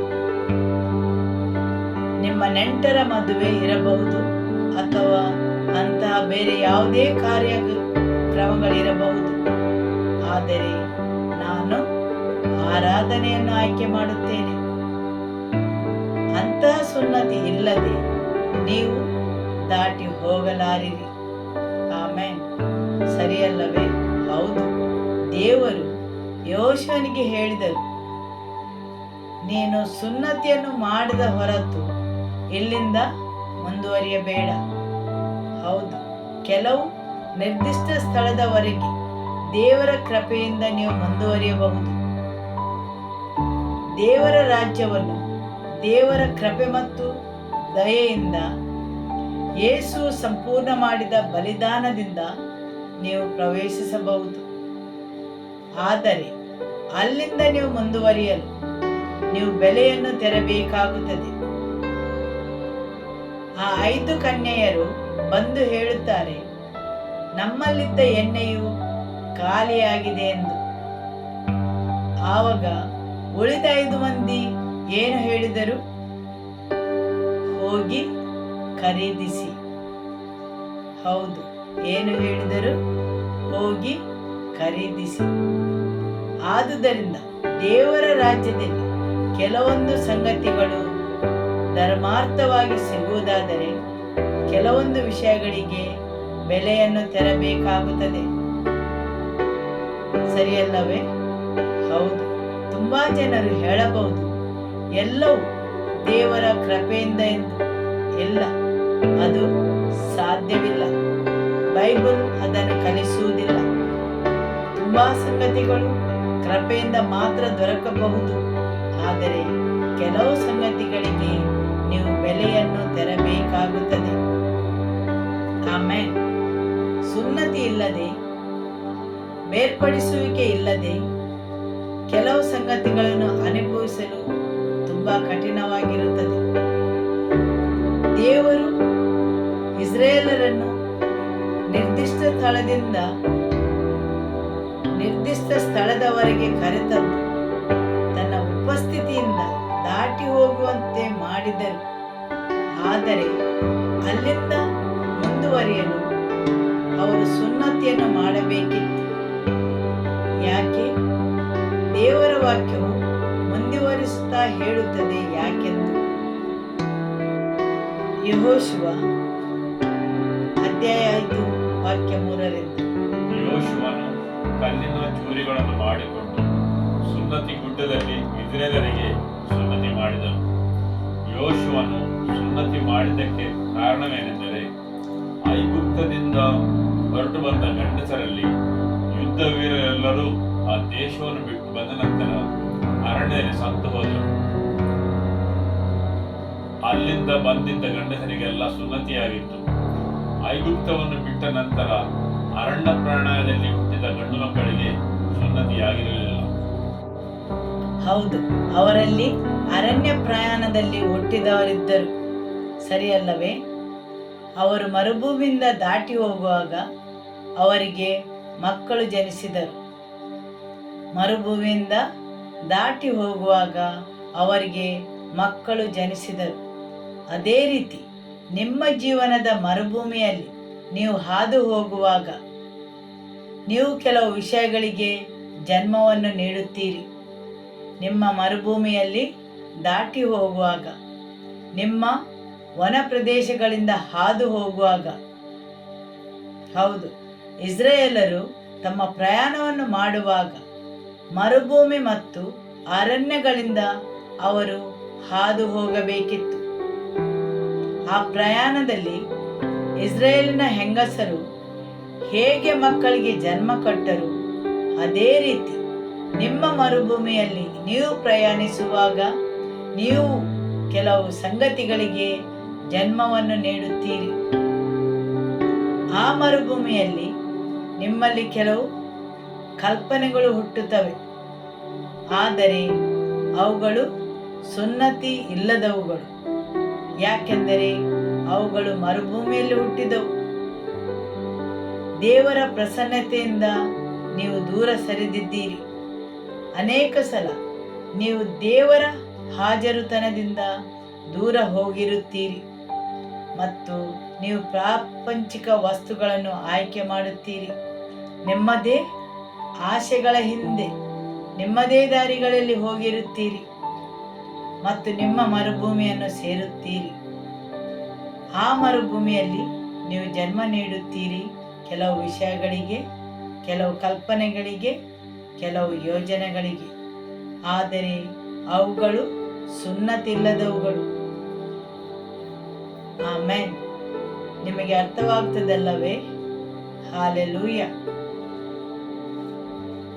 ಹೌದು, ನಿಮ್ಮ ಮರುಭೂಮಿಯಲ್ಲಿ ನೀವು ಕೆಲವು ಸಂಗತಿಗಳಿಗೆ ಜನ್ಮವನ್ನು ನೀಡುತ್ತೀರಿ, ಸುನ್ನತಿ ಇಲ್ಲದವುಗಳು. ಆದುದರಿಂದ ನೀವು ನಿಮ್ಮ ಹೃದಯವನ್ನು ಪುನಃ ಸುನ್ನತಿ ಮಾಡಬೇಕು ಪ್ರತಿ ಸಲ ದೇವರ ಹಾಜರುತನಕ್ಕೆ ಬರುವಾಗ. ಯಾಕೆಂದರೆ ನೀವು ಅಲೆಮಾರಿಗಳಾಗಿದ್ದೀರಿ. ನಿಮ್ಮ ಮನಸ್ಸಲ್ಲಿ, ನಿಮ್ಮ ತಿಳುವಳಿಕೆಯಲ್ಲಿ, ನಿಮ್ಮ ಹೃದಯದಲ್ಲಿ ಮತ್ತು ಮರುಭೂಮಿಯಲ್ಲಿ. ಆಮೆನ್. ಆದುದರಿಂದ ಇಸ್ರಾಯೇಲರು ಪುನಃ ಒಮ್ಮೆ ಸುನ್ನತಿಯನ್ನು ಮಾಡಿಕೊಳ್ಳಬೇಕು. ಹಾಲೆಲೂಯ. ಐಗುಪ್ತದಿಂದ ಬಂದ ಇಸ್ರಾಯೇಲರು ಯೆಹೋವನ ಮಾತನ್ನು ಕೇಳದೆ ಹೋಗಿದ್ದರಿಂದ ಅವರು ತಮ್ಮ ಭಟರೆಲ್ಲರೂ ಸಂಹಾರವಾಗುವ ತನಕ 40 ವರ್ಷ ಅರಣ್ಯದಲ್ಲೇ ಅಲೆಯುತ್ತಿರಬೇಕಾಯಿತು. ಯೆಹೋವನು ತಾನು ಆ ಜನರ ಪೂರ್ವಿಕರಿಗೆ ವಾಗ್ದಾನ ಮಾಡಿದ್ದ ಹಾಲು ಜೇನು ಹರಿಯುವ ದೇಶದಲ್ಲಿ ಅವರನ್ನು ಸೇರಿಸುವುದಿಲ್ಲವೆಂದು ಆಣೆ ಇಟ್ಟನು. ಆಮೆನ್. ಹೌದು, ನೀವು ವಿಧೇಯತೆಯನ್ನು ತೋರಿಸದೇ ಇರುವುದರಿಂದ ನಾನು ನಿಮಗೆ ವಾಗ್ದಾನದ ನಾಡನ್ನು ತೋರಿಸುವುದಿಲ್ಲ. ಹೌದು, ಕೆಲವು ಸ್ಥಳಗಳನ್ನು ವಿಧೇಯತೆ ಇಲ್ಲದೆ ನೀವು ಅಲ್ಲಿ ಮುಟ್ಟಲಾರಿರಿ. ದೇವರು ಹೇಳಿದರು, ನಾನು ನಿಮಗೆ ಆ ನಾಡನ್ನು ತೋರಿಸುವುದಿಲ್ಲ, ನೀವು ವಿಧೇಯತೆ ಎಂಬ ಸ್ಥಳವನ್ನು ಸೇರುವ ತನಕ. ಆದುದರಿಂದ ಅವರ ಪೂರ್ವಿಕರಿಗೆ ಪ್ರತಿಯಾಗಿ ಹುಟ್ಟಿದ ಗಂಡು ಮಕ್ಕಳಿಗೆ ಯೆಹೋಶುವನು ಸುನ್ನತಿ ಮಾಡಿದನು. ದಾರಿಯಲ್ಲಿ ಯಾರೂ ಅವರಿಗೆ ಸುನ್ನತಿ ಮಾಡಿರಲಿಲ್ಲ. ಆದುದರಿಂದ ಅವರು ಸುನ್ನತಿ ಇಲ್ಲದವರಾಗಿದ್ದರು. ಸುನ್ನತಿಯಾದ ಮೇಲೆ ಆ ಜನರು ವಾಸಿಯಾಗುವ ತನಕ ತಮ್ಮ ತಮ್ಮ ಪಾಳೆಗಳಲ್ಲೇ ಇದ್ದರು. ಯೆಹೋವನು ಯೆಹೋಶುವನಿಗೆ, ನಾನು ಐಗುಪ್ತರ ನಿಂದೆಯನ್ನು ಈ ಹೊತ್ತು ನಿಮ್ಮ ನಿವಾರಿಸಿ ಬಿಟ್ಟಿದ್ದೇನೆಂದು ಹೇಳಿದರು. ಆಮೆನ್. ಹಾಲೆಲೂಯ. ಹೌದು, ನಿಮ್ಮ ಹೃದಯವನ್ನು ಸುನ್ನತಿ ಮಾಡಿದ ನಂತರ ಕೆಲವು ನಿಂದನೆಗಳು ನಿಮ್ಮನ್ನು ಬಿಟ್ಟು ಹೋಗುತ್ತವೆ. ಆಮೆನ್. ಹೌದು, ನಿಮ್ಮ ಜೀವನದ ಹಿಂದಿನ ನೆನಪುಗಳು ನಿಮ್ಮನ್ನು ಬಿಟ್ಟು ಹೋಗುತ್ತವೆ. ಅವುಗಳು ಮುಂದೆ ಎಂದಿಗೂ ನಿಮ್ಮನ್ನು ಹಿಡಿದಿಟ್ಟುಕೊಳ್ಳುವುದಿಲ್ಲ. ಹಾಲೆಲೂಯ. ಕೆಲವು ನಿಂದನೆಗಳು ನಿಮ್ಮನ್ನು ಬಿಟ್ಟು ಹೋಗುತ್ತವೆ. ನಿಮ್ಮ ಜೀವನದ ಹಿಂದಿನ ನೆನಪುಗಳು, ಐಗುಪ್ತ ದೇಶದ ನಿಂದನೆಗಳು ಎಲ್ಲವೂ ಐಗುಪ್ತ ದೇಶದ ನೆನಪುಗಳು, ಐಗುಪ್ತ ದೇಶದ ವಾಸನೆ ತರುವ ಎಲ್ಲ ವಿಷಯಗಳು, ಐಗುಪ್ತ ದೇಶದ ಎಲ್ಲ ಲಕ್ಷಣಗಳು, ಗುಣಗಳು, ಎಲ್ಲ ನಿಂದನೆಗಳು ಅವರ ಹೃದಯವು ಸುನ್ನತಿಯಾದ ಮೇಲೆ ಬಿಟ್ಟು ಹೋದವು. ಆಮೆನ್. ಹಾಲೆಲೂಯ. ಇಸ್ರಾಯೇಲರು ಗಿಲ್ಗಾಲ್ನಲ್ಲಿ ತಂಗಿದ್ದಾಗ ಮೊದಲನೆಯ ತಿಂಗಳಿನ 14ನೇ ದಿನದ ಸಾಯಂಕಾಲ ಯೆರಿಕೋವಿನ ಬಯಲಿನಲ್ಲಿ ಪಾಸ್ಕ ಹಬ್ಬವನ್ನು ಆಚರಿಸಿದರು. ಮರುದಿನದಿಂದ ಆ ದೇಶದ ಧಾನ್ಯವನ್ನು ಊಟಕ್ಕೆ ಉಪಯೋಗಿಸತೊಡಗಿದರು. ಹೇಗೆಂದರೆ ಅದೇ ಪಾಸ್ಕ ಹಬ್ಬದ ದಿನದಲ್ಲಿ ಅವರು ಹುಳಿ ಇಲ್ಲದ ರೊಟ್ಟಿಗಳನ್ನು, ಸುಟ್ಟ ತೆನೆಗಳನ್ನು ತಿಂದರು. ಹೌದು, ದೇವರ ವಾಕ್ಯ ಹೇಳುತ್ತದೆ, ಆ ದೇಶದ ಫಲವನ್ನು ಅವರು ತಿಂದರು. ಸರಿಯಲ್ಲವೇ? ಅವರ ಸುನ್ನತಿಯಾದ ಮೇಲೆ, ಪಾಸ್ಕ ಹಬ್ಬವನ್ನು ಆಚರಿಸಿದ ಮೇಲೆ ದೇವರ ವಾಕ್ಯ ಹೇಳುತ್ತದೆ, ಮರುದಿವಸವೇ ಆ ದೇಶದ ಫಲವನ್ನು ಅವರು ತಿಂದರು. ಅದು ಯಾವ ದೇಶವಾಗಿತ್ತು? ಅದು ವಾಗ್ದಾನದ ದೇಶವಾಗಿತ್ತು. ಕಾನಾನಿನ ದೇಶ, ಅವರಿಗೆ ವಾಗ್ದಾನ ಮಾಡಿದ ದೇಶ. ಅವರ ಸುನ್ನತಿಯಾದ ಮೇಲೆ, ಪಾಸ್ಕ ಹಬ್ಬವನ್ನು ಆಚರಿಸಿದ ಮೇಲೆ ಮರುದಿವಸವೇ ಆ ದೇಶದ ಫಲವನ್ನು ಅವರು ತಿಂದರು. ಆಮೆನ್. ಹೌದು, ಅವರ ಹೃದಯದ ಸುನ್ನತಿಯಾದ ಮೇಲೆ ಮಾತ್ರ ಆ ದೇಶದ ಫಲವನ್ನು ಅವರು ಅನುಭವಿಸಿದರು. ಆ ದೇಶದ ಫಲ ಸಾಂಕೇತಿಕವಾಗಿ ದೇವರು ವಾಗ್ದಾನ ಮಾಡಿದ ಆಶೀರ್ವಾದಗಳು. ಸರಿಯಲ್ಲವೇ? ಆಮೆನ್. ಹೌದು, ಸಾಂಕೇತಿಕವಾಗಿ ದೇವರು ವಾಗ್ದಾನ ಮಾಡಿದ ಆಶೀರ್ವಾದಗಳು. 12 ಬೇವುಗಾರರು ಆ ನಾಡಿನಿಂದ ದ್ರಾಕ್ಷೆ ಮತ್ತು ದಾಳಿಂಬೆ ಹಣ್ಣುಗಳನ್ನು ತಂದಿದ್ದರು. ಅದನ್ನು ಜನರಿಗೆ ತೋರಿಸಿದರು ಮತ್ತು ಅವರು ನೋಡಿದರು. ಈಗ ಈ ಜನರು ಈ ವಾಗ್ದಾನದ ನಾಡಿಗೆ ಪ್ರವೇಶಿಸಿ ಸುನ್ನತಿಯನ್ನು ಮಾಡಿದ ಮೇಲೆ, ಪಾಸ್ಕ ಹಬ್ಬವನ್ನು ಆಚರಿಸಿದ ಮೇಲೆ ಆ ದೇಶದ ಹುಟ್ಟುವಳಿಯನ್ನು ತಿಂದರು. ಸರಿಯಲ್ಲವೇ? ಹೌದು. ಕೆಲವು ಆಶೀರ್ವಾದಗಳನ್ನು ನಿಮ್ಮ ಹೃದಯದ ಸುನ್ನತಿ ಆದ ಮೇಲೆ ಮಾತ್ರ ನೀವು ಅನುಭವಿಸಲು ಸಾಧ್ಯ. ದೇವರು ವಾಗ್ದಾನ ಮಾಡಿದ್ದಾರೆ, ವಾಗ್ದಾನವೂ ಉಂಟು, ದೇವರ ವಾಕ್ಯವೂ ಇದೆ. ಆದರೆ ಸುನ್ನತಿಯನ್ನು ಮಾಡಿದ ಮೇಲೆ ಮತ್ತು ಪಾಸ್ಕ ಹಬ್ಬವನ್ನು ಆಚರಿಸಿದ ಮೇಲೆ ಮಾತ್ರ ಆ ವಾಗ್ದಾನವನ್ನು ಅನುಭವಿಸಲು ಸಾಧ್ಯವಾಯಿತು. ಹಾಲೆಲೂಯ. ದೇವರ ವಾಕ್ಯ ಹೇಳುತ್ತದೆ, ಮರುದಿವಸವೇ ಆ ದೇಶದ ಹುಟ್ಟುವಳಿಯನ್ನು ಅವರು ತಿಂದರೆಂದು. ಆಮೆನ್. ಮರುದಿನದಿಂದ ಆ ದೇಶದ ಧಾನ್ಯವನ್ನು ಊಟಕ್ಕೆ ಉಪಯೋಗಿಸತೊಡಗಿದರು. ಹೇಗೆಂದರೆ ಅದೇ ಪಾಸ್ಕ ಹಬ್ಬದ ದಿನದಲ್ಲಿ ಅವರು ಹುಳಿಯಿಲ್ಲದ ರೊಟ್ಟಿಗಳನ್ನು, ಸುಟ್ಟ ತೆನೆಗಳನ್ನು ತಿಂದರು. ಆ ದೇಶದ ಹುಟ್ಟುವಳಿಯನ್ನು ಊಟ ಮಾಡಿದ ಮರುದಿನವೇ ಮನ್ನವು ನಿಂತು ಹೋಯಿತು. ಅದು ಅವರಿಗೆ ತಿರುಗಿ ಸಿಕ್ಕಲೇ ಇಲ್ಲ. ಹೌದು, ಮನ್ನವು ನಿಂತು ಹೋಯಿತು ಅವರು ಆ ನಾಡಿನ ಫಲವನ್ನು ತಿಂದ ಬಳಿಕ. ಸರಿಯಲ್ಲವೇ? ದೇವರು ಅವರಿಗೆ ಭರವಸೆಯನ್ನು ನೀಡಿದ್ದರು. ಹಾಲು ಜೇನು ಹರಿಯುವ ನಾಡಿಗೆ ಕರೆದುಕೊಂಡು ಹೋಗುತ್ತೇನೆಂದು. ಆ ನಾಡನ್ನು ಸೇರಿದ ಮೇಲೆ ದೇವರು ಅವರಲ್ಲಿ ಹೇಳುತ್ತಾರೆ, ಹರಿತವಾದ ಚೂರಿಯನ್ನು ಮಾಡಲು ನಿಮ್ಮನ್ನೇ ಸುನ್ನತಿ ಮಾಡಿಕೊಳ್ಳಿರಿ ಮತ್ತು ನಿಮ್ಮ ಪಾಸ್ಕ ಹಬ್ಬವನ್ನು ಆಚರಿಸಿರಿ. ಮತ್ತು ದೇವರ ವಾಕ್ಯ ಹೇಳುತ್ತದೆ, ಮರುದಿವಸವೇ ಅವರು ಆ ನಾಡಿನ ಹುಟ್ಟುವಳಿಯನ್ನು ತಿಂದರು. ಅನೇಕ ಸಲ ಭರವಸೆಗಳು ಇದ್ದರೂ ಸಹ ಎಲ್ಲ ಆಶೀರ್ವಾದಗಳನ್ನು ಒಂದೇ ಸಲ ಅನುಭವಿಸಲು ಸಾಧ್ಯವಿಲ್ಲ. ಯಾಕೆಂದರೆ ಕೆಲವೊಂದು ಸ್ಥಳಗಳಲ್ಲಿ, ವಿಷಯಗಳಲ್ಲಿ ಇನ್ನೂ ನಾವು ಸುನ್ನತಿಯನ್ನು ಮಾಡಿಕೊಳ್ಳಲಿಲ್ಲ. ಆದುದರಿಂದ ನಾವು ಅದನ್ನು ಆನಂದಿಸಲು ಅದರ ಪಾಲುದಾರರಾಗಲು ಸಾಧ್ಯವಿಲ್ಲ. ಯಾಕೆಂದರೆ ನಾವು ಇನ್ನೂ ಹಿಂದಿನ ವಿಷಯಗಳನ್ನು, ಐಗುಪ್ತ ದೇಶದ ಸಂಗತಿಗಳನ್ನು ಹಿಡಿದಿಟ್ಟುಕೊಂಡಿದ್ದೇವೆ. ಕೆಲವು ನಿರ್ದಿಷ್ಟ ಸ್ಥಳದಿಂದ ಮುಂದುವರಿದು ಹೋಗಲು ನಾವು ಇಚ್ಛಿಸುವುದಿಲ್ಲ. ತುಂಬಾ ಸಂಗತಿಗಳನ್ನು ಹಿಡಿದಿಟ್ಟುಕೊಳ್ಳುತ್ತೇವೆ. ಸುನ್ನತಿಗೆ ಒಳಪಡಲು ಇಚ್ಛಿಸುವುದಿಲ್ಲ. ದೇವರ ವಾಕ್ಯವು ಹೇಳುತ್ತದೆ, ಸುನ್ನತಿಯಾದ ನಂತರ, ಪಾಸ್ಕ ಹಬ್ಬವನ್ನು ಆಚರಿಸಿದ ನಂತರ ಅವರು ಆ ನಾಡಿನ ಫಲವನ್ನು ತಿಂದರು. ಸರಿಯಲ್ಲವೇ? ಹೌದು. ಕೆಲವೊಂದು ಆಶೀರ್ವಾದಗಳನ್ನು ನಾವು ಪಡೆದುಕೊಳ್ಳುವುದು ದೇವರ ವಾಕ್ಯ ಮತ್ತು ದೇವರ ವಾಕ್ಯಕ್ಕೆ ವಿಧೇಯರಾದ ಮೇಲೆ.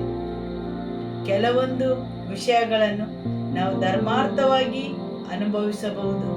ಆದರೆ ಕೆಲವೊಂದು ಸಂಗತಿಗಳನ್ನು ನಮ್ಮ ಹೃದಯದ ಸುನ್ನತಿ ಆದ ಮೇಲೆ ಮಾತ್ರ ಅನುಭವಿಸಲು ಸಾಧ್ಯ.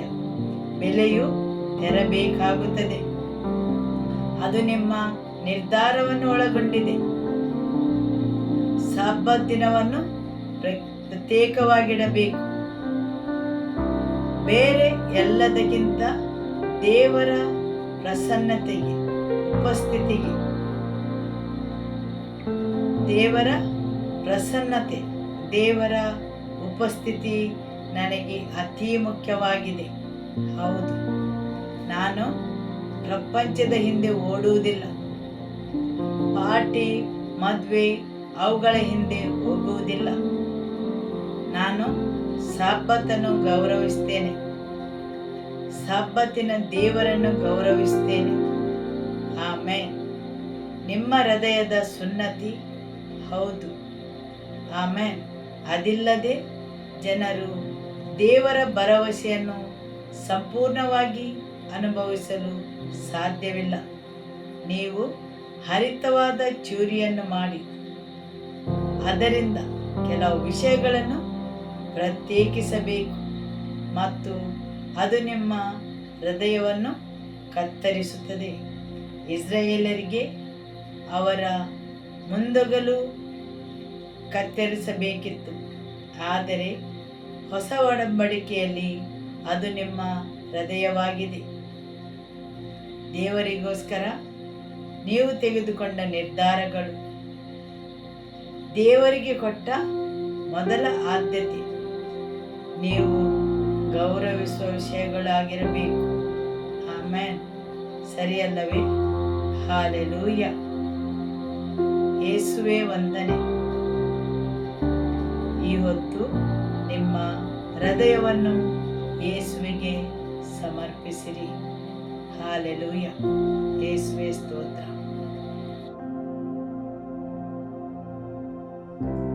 Hallelujah. Every life in this place, we bring them under your blood and lordship, Lord. We cancel every claims and plans that the enemy has over the lives of your people. We speak forth for your plans alone to stand over every life in this place. You touch every heart, Lord.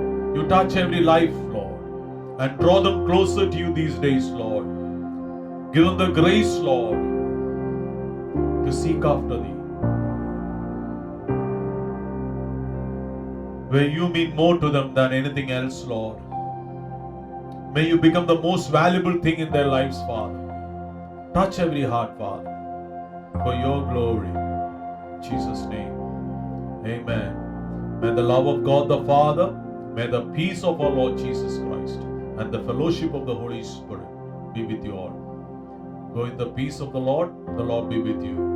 Shalom.